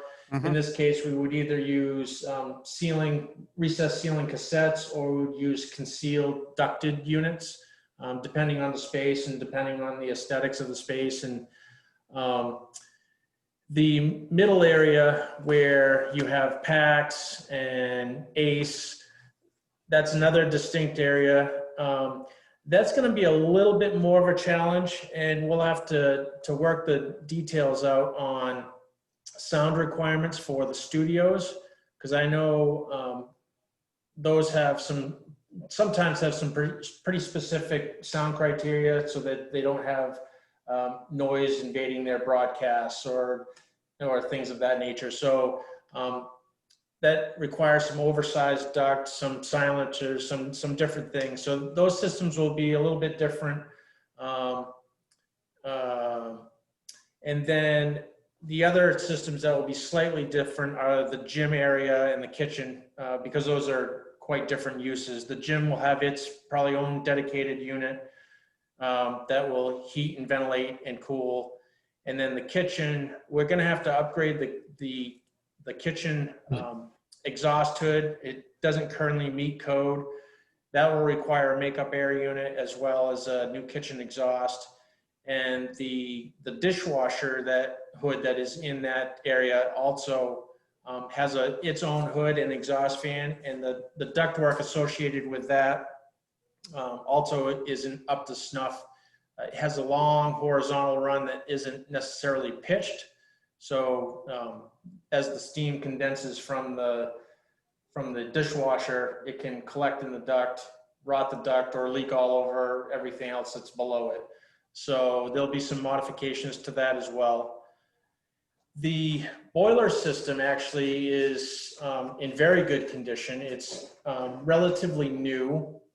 They're high efficiency condensing boilers that currently aren't being used to their highest level of efficiency because they're not running in a condensing condition. That would require a lower temperature water to be returned to the boiler to basically suck as much BTUs out of the system as you can. So there'd be some modifications to that system, but definitely the boilers can stay in place. Those would feed the ventilation air units that would go on each of those distinct areas that I identified, but also it will serve perimeter heat in the form of either radiant ceiling panels or fin tube radiation in all those spaces that have exterior walls with, the big, huge windows and doors and things of that nature, just to provide that extra level of comfort heating in the wintertime. And that's pretty much it in a nutshell. Okay. So now I'm not going to be able to hear any questions unless I dial back in. All right. So that was what you had Ron, I got a question. If you use the chat, I'm going to try the chat. Yeah.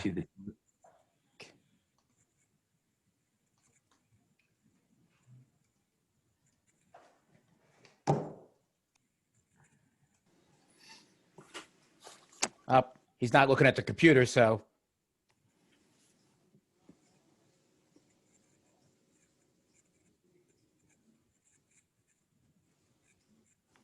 So Ed, Tom, I guess I'm going to give you I'll get my questions at first. First one is, we talked about the gymnasium and all that stuff under the stage. Would it make more sense to have, say, left and right side of the gymnasium having, the pipes going down, like, the down the side, and heating and cooling from the top, bringing it down? Maybe that's a way of losing the stage area. You're losing that because to me, it sounds like half that stuff under the stage is going to be replaced anyhow, if I just heard correctly. the other thing is I'm kind of confused a little bit. So the boiler today, it would not be used for, it would just be used for supplemental heat and heating in certain areas. And then we're looking at mini splits for the rest of the buildings. And I'm not sure if I understand that correctly. What Ron was mentioning, one of the boilers can be handled as surplus. It's not needed. It could be used somewhere else. And then the other ones that are in there, they're in good shape. Ron would have to explain it again, but it sounds like they have to be modified to be used in some fashion for the heating. But the building as a whole will need all new air handlers and the mini splits for the air conditioning. Okay. All right. So it's for the air conditioning is the mini splits then. And the ventilation air. Gotcha. And so does it make sense to have the mini splits doing any heat, or is that the opposite way of what you want to do things? So my understanding is, go ahead, please. Go ahead, Ron. This is Ron. I'm back. Can you hear me? Yes. Yeah. Oh, perfect. And there's no echo. So I can hear you and you can hear me. Yes, the mini splits actually will be a heat pump type, so you can heat and cool with them. Okay. All right. So you'd be looking at using the boiler for the colder temperatures then to help with the mini splits. Correct. It would provide perimeter heating, like a baseboard radiation or a radiant ceiling panel to provide that heat along exterior walls. So when somebody's sitting up against the exterior wall, they feel cold. It's because the wall is cold. So you provide some heat along those exterior walls to compensate for that. Okay. All right. All right. And then in addition to that, the air handlers that will provide ventilation air will be heated with the boiler water. Okay. And Ryan, I know, and I'm not sure if you heard my question, but the thought was on the gymnasium. We talked about, what's there and it has to be replaced anyhow. Does it make more sense to have two trunks, one on the left side, one on the right side, running down the side, the sides of the gymnasium up near the top, and then freeing up under the stage, or maybe getting rid of the height from the stage? Would that make more sense in that area than? Absolutely. Okay. All right. So we could possibly lower the stage, get rid of that junk under the stage if we had to. Yeah. Okay. All right. All right. Go ahead, Tom. I see your hand raised. Go ahead. Got a question for Ron. Will we need to replace all the existing ductwork or some of it? Yes, it's mainly it runs down the corridors and then just terminates in a sidewall grill in each of the classrooms. So there isn't really much ductwork to speak of that is usable for anything in this case. Based on now we're chopping up all these classrooms into smaller spaces. And the ductwork that's there, is it insulated? Is it, are we missing out there or something? It is probably not insulated, considering the age of it. I mean, it's vintage, the building. And it is, I don't really, I hate to say this, but it's probably very dirty and disgusting inside. So it's not even worth taking the chance on keeping it. All right.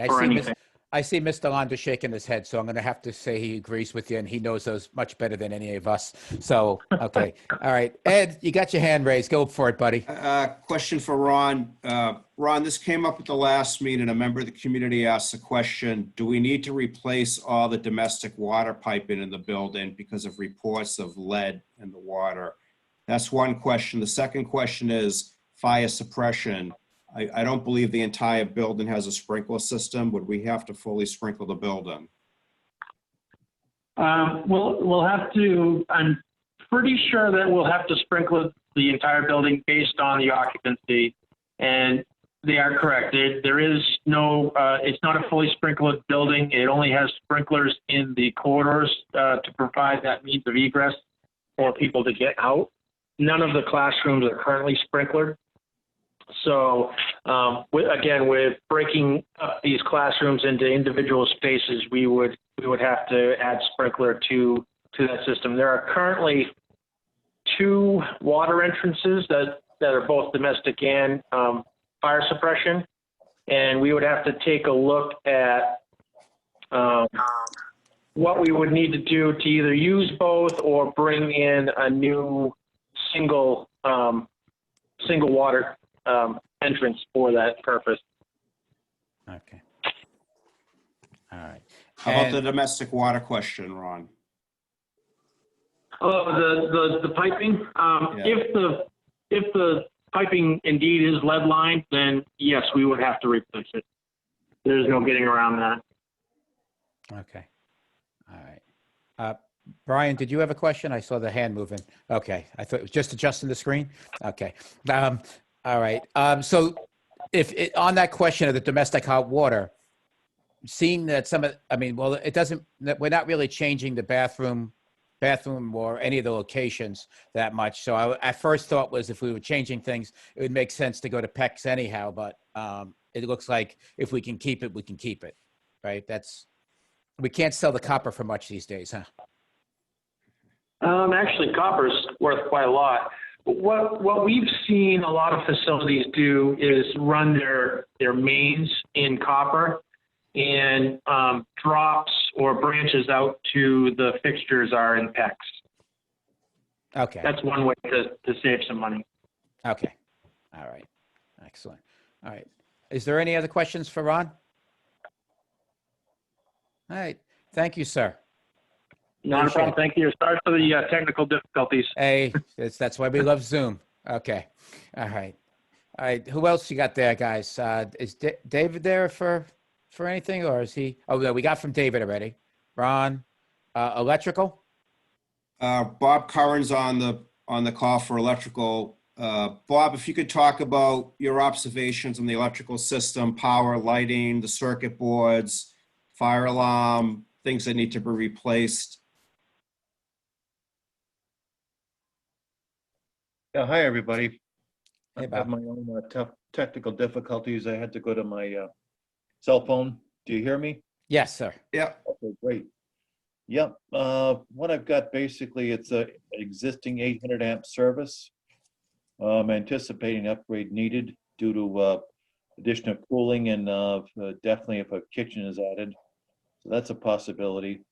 And also all LED lighting. I plan on. And there was a question about the fire alarm. It looks okay now, but I think it'll be very taxed if we have to do an upgrade, and especially if we have to add voice evacuation features to an existing panel might prompt a replacement for it. And also, something I have encountered was screw breaker panels, circuit panels. I think they all got to go throughout, and there's quite a few. I think they could be replaced incrementally as we add to the building. But that was a bit of a revelation when I saw the amount of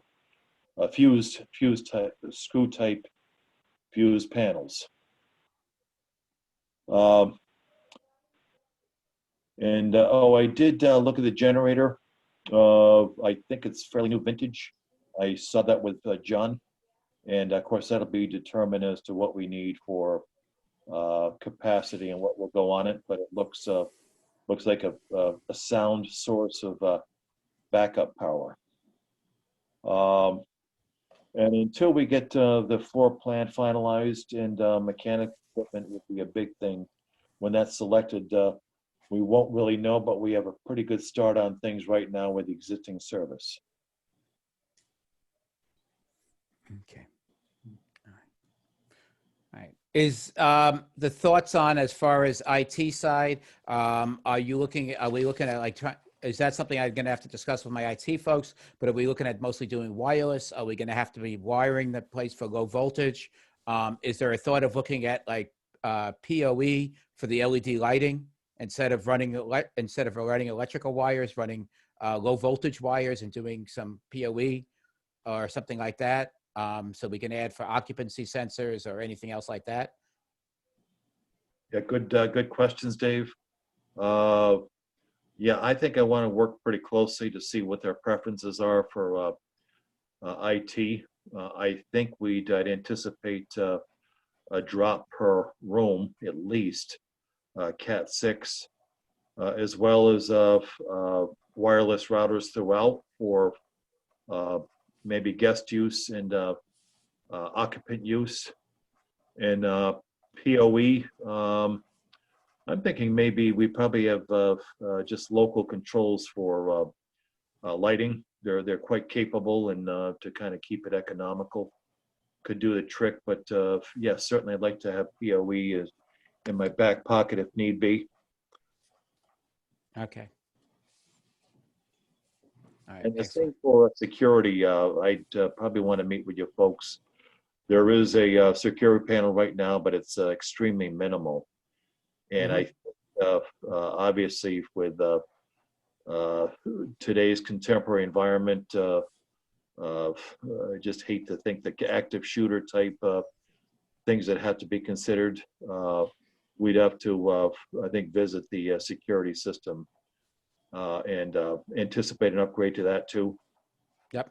Yeah. I would think we're going to have to look at the whole idea of access control and all of that. So that I looked at the security system as being upgraded anyhow because of access control that we're thinking of anyhow. That sounds good. Okay. Dave, Brian, any questions here? Okay, excellent. Yeah, I do. Okay, go ahead. Just something real quick. And I know it can't be answered this evening, but I think we kind of visited this a couple of times earlier on in the meetings. And that is, I think, if this program goes forward, it looks like this building's going to need substantial work. We haven't talked about remediation of hazards for a while, but there's some extensive work there, along with everything we've talked about tonight. So I think we need to have in the back of our mind or have brief discussions at least every couple of weeks as to whether this reconfiguration and renovation is going to need to be done with the building totally vacated, or if we're going to be able to afford to phase it. My gut feeling is that the building needs to be empty, in which case all of the programs that are running in that building at this point are going to need to secure alternate space for X number of months, whatever that time period is going to be. And I know Tom and Ed, we spoke about this a while back, and basically it was, well, phase is definitely going to be more expensive, but it can be done if we're forced to do parts of the, sections of the building at a time. So I just want to keep that in everybody's mind that we need to be thinking about that as we move forward. If this project does get the approval, then the entities are going to need to be ready or know where they're going during the reconstruction. Okay. So thank you, Mr. Passio. I guess I'll pose that question for Ron first. What you have proposed as far as the HVAC systems and things of that sort, could that be done in, is there a much difference between a phased approach or all at once? No, actually, with a VRF system, you can put in the infrastructure and then build on it as you go. So it's interesting that the concept of phasing has come up, because I was actually looking at the building thinking, that could be done pretty easily if you do it by wing. It could get a little trickier with fire protection. But as far as the HVAC systems go, it shouldn't be a problem at all. Okay. Mr. Curran, same question for you?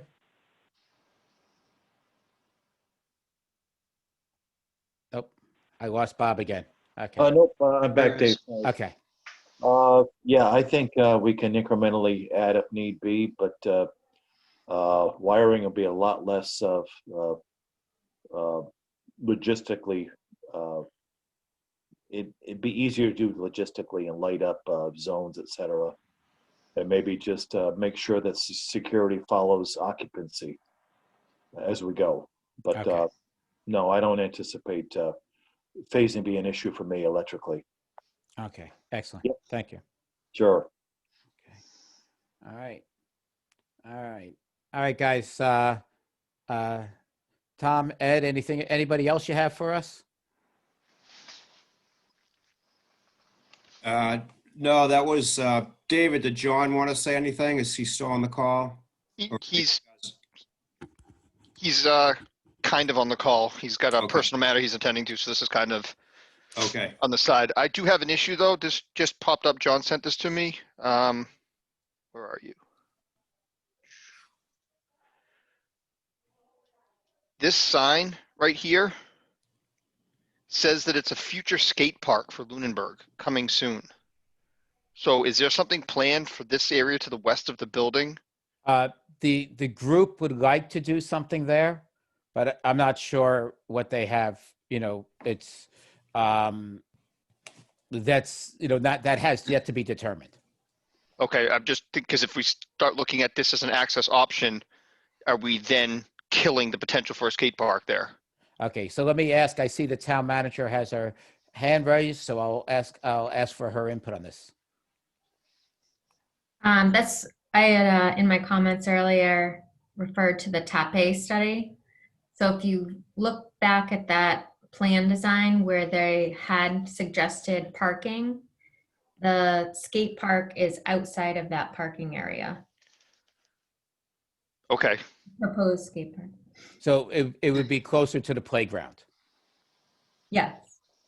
So when I look at the Google Maps, there's a playground, then there's a big flat grassed area, and then you get the slope that comes down towards the school. So it'd be over on that side. It'll be on the flat area next to the playground, if it ever. Are there any plans for this that are out and about? Folks have been raising money for about, I'd say, eight years now, But working there- towards that. Yeah, there should be a sketch too that would delineate the area as well. In that TAP report? No. No, the skate group has it. Is that something that you guys could get your hands on and send over? Just we have it on our record? You can, yes. That'd be appreciated. Okay, that popped up and I just wanted to make sure if we're still looking at that as a potential access to the back of the building, that we don't kill anything that's been in the books for, as you just said, 8 years now. Yeah. Excellent. Thank you for the clarification. No problem. Let's see, who's got their hands raised? Okay, I have, Heather, anything else that you wanted to add, or is that what you were raising your hand for?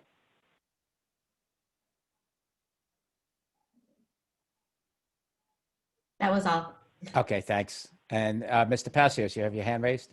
Yeah, just a point of clarification for Kids Kingdom and coming down that slope towards the proposed area. And that is definitely a proposed location for the skate park.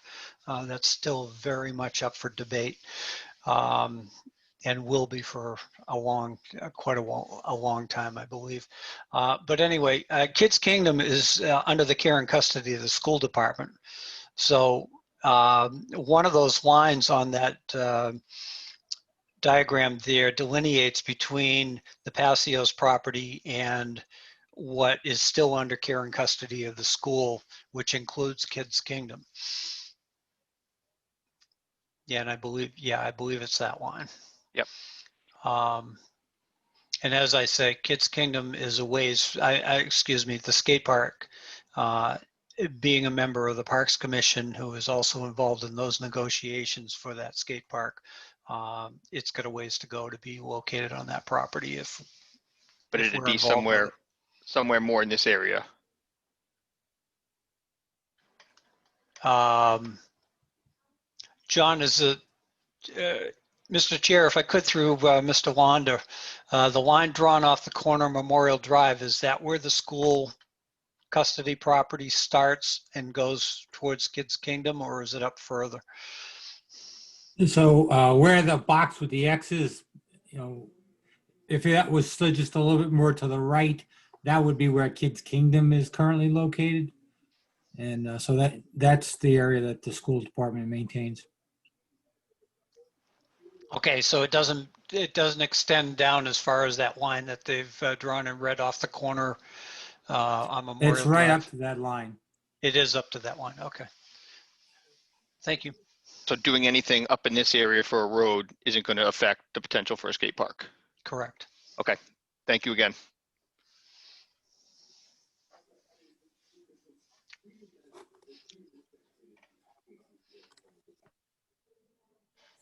Okay, Heather, no, you still got the hand from before. Okay, excellent. Any other questions for the architects so we can move, or thoughts? Oh, I'm sorry. Here, hold on. Image. Yes, so let me do this. Bear with me a second here. Share screen. Okay. All right. Could share. All right. So could everybody see that, my screen now? Yes. So this is, you can see where King's Kingdom is. You can see the skate park. It just barely crosses that line. And there should be quite a bit of area here to pull in if necessary, as we still talked about the back end as well. Correct. Should that be the preferred method to access the real property? Exactly. And let me see. Oh, sorry. Apps and what was it? Oh, here we. Right. So you can see here, this was the playground, and that skate park would be roughly right here. And that's not to say that we couldn't push that further back or put it, in a different area itself too. What about a park? Well, pardon me for, I should have read this document in more depth, but I don't think you're going to get 50 plus spaces as shown right there. But Right. would that No. Personally, I would not want to do parking right there. Okay. Okay. I'd rather have it, towards further back. Yeah, we're trying to push the parking closer to the entrance over here, as opposed to the making the front entrance as busy. I think it'd be more desirable to have that green space up in the front rather than the parking lot there anyway. Exactly. Just an access road.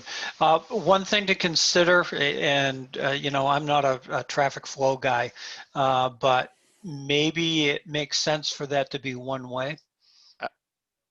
I was just thinking that you come in to the north of the school through the gravel parking lot area. You have your parking spaces, parking lot is I had shown, then a one-way coming out.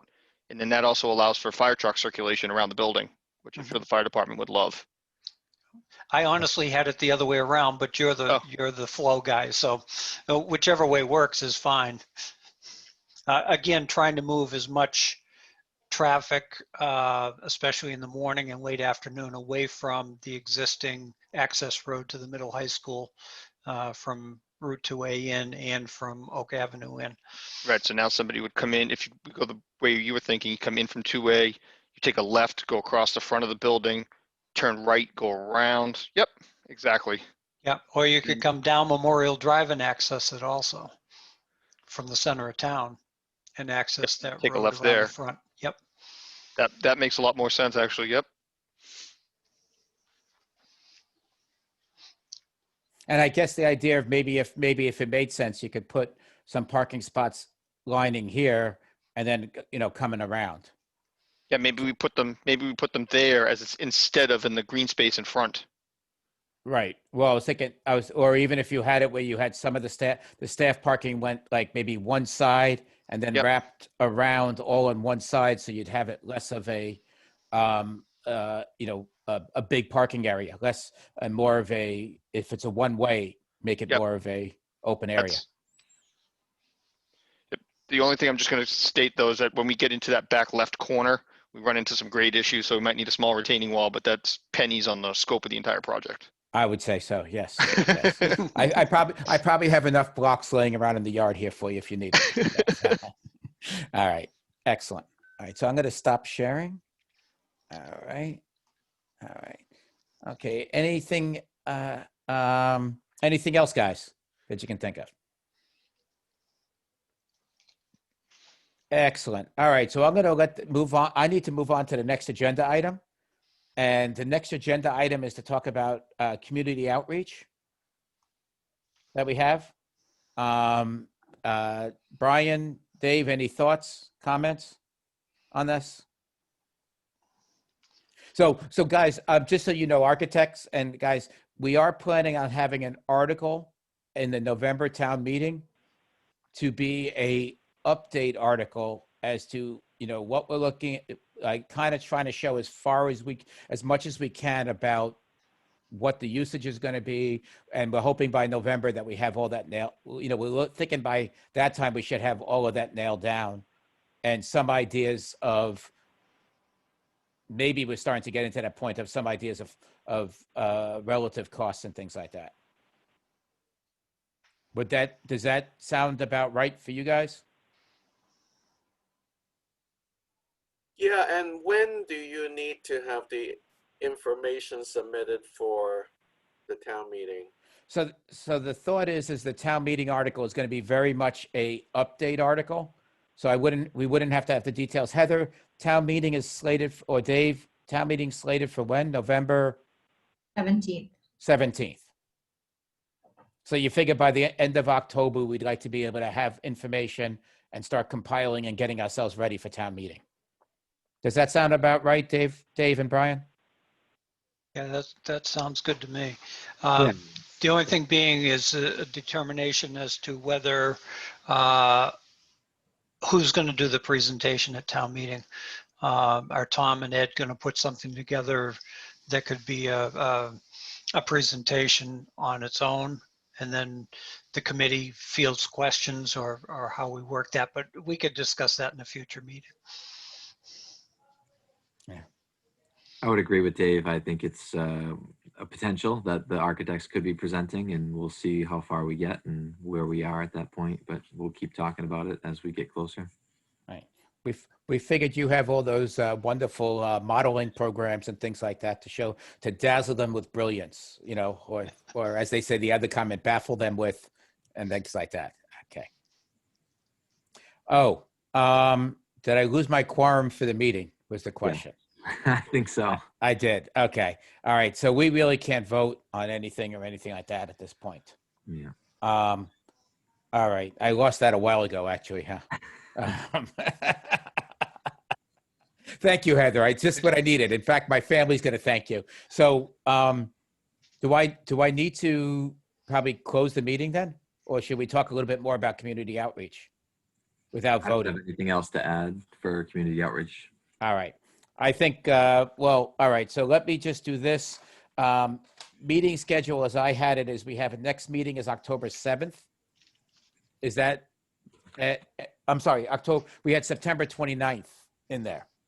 Is that still, you guys are looking at a September 29th, having some updates for us at that point? Yeah. Excellent. All right. So a thumbs up, hear the yes and all that stuff. I assume we're going to have to keep community outreach on for that one. And then we have a October 7th. Then we have like every week in October, 7th, 14th, 22nd, if slated right now. So Brian gets to leave early once. I get to leave early once, and things like that sort. Okay, excellent. Guys, before I take a motion, any other questions for us, comments, thoughts? Tom, Ed?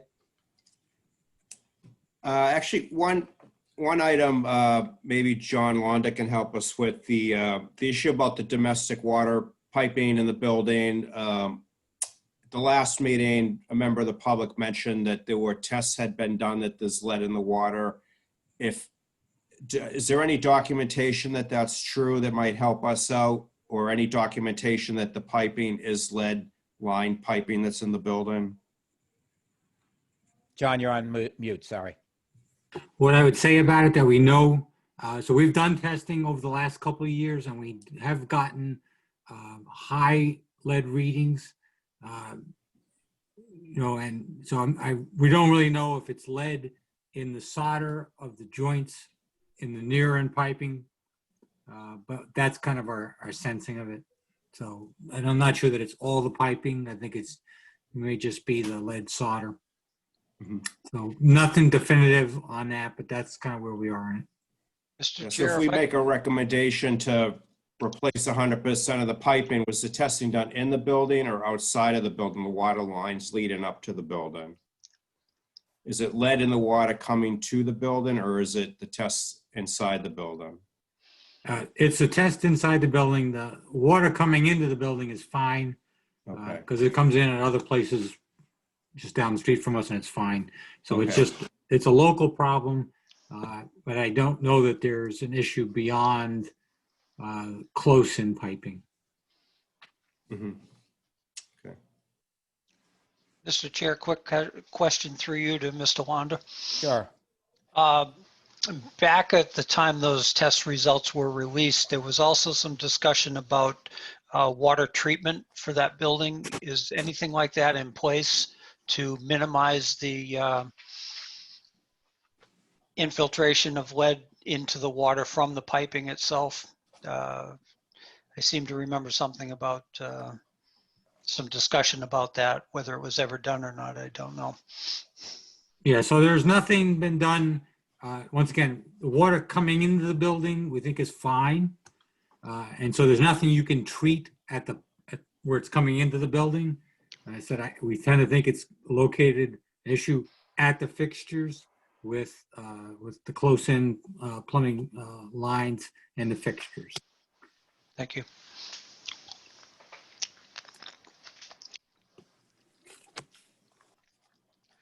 Mr. Chair, before we go any further into open meeting law issues, I propose that we adjourn due to lack of quorum at 8:24 p.m. Okay, do I get a second? You could just wait. Brian Leighton, and I second. Okay, take a vote. Mr. Passios? Aye. Mr. Leighton? Aye. Aye, and I say aye, so it's unanimous for the quorum. No lack thereof. I'd like to thank all of you guys for your time today, and we'll look forward to chatting with some of you on the 29th. Night. Sounds good. All right, good night, folks. Have All a right, good thank one. you for everything. All right, our pleasure. Let me stop the recording.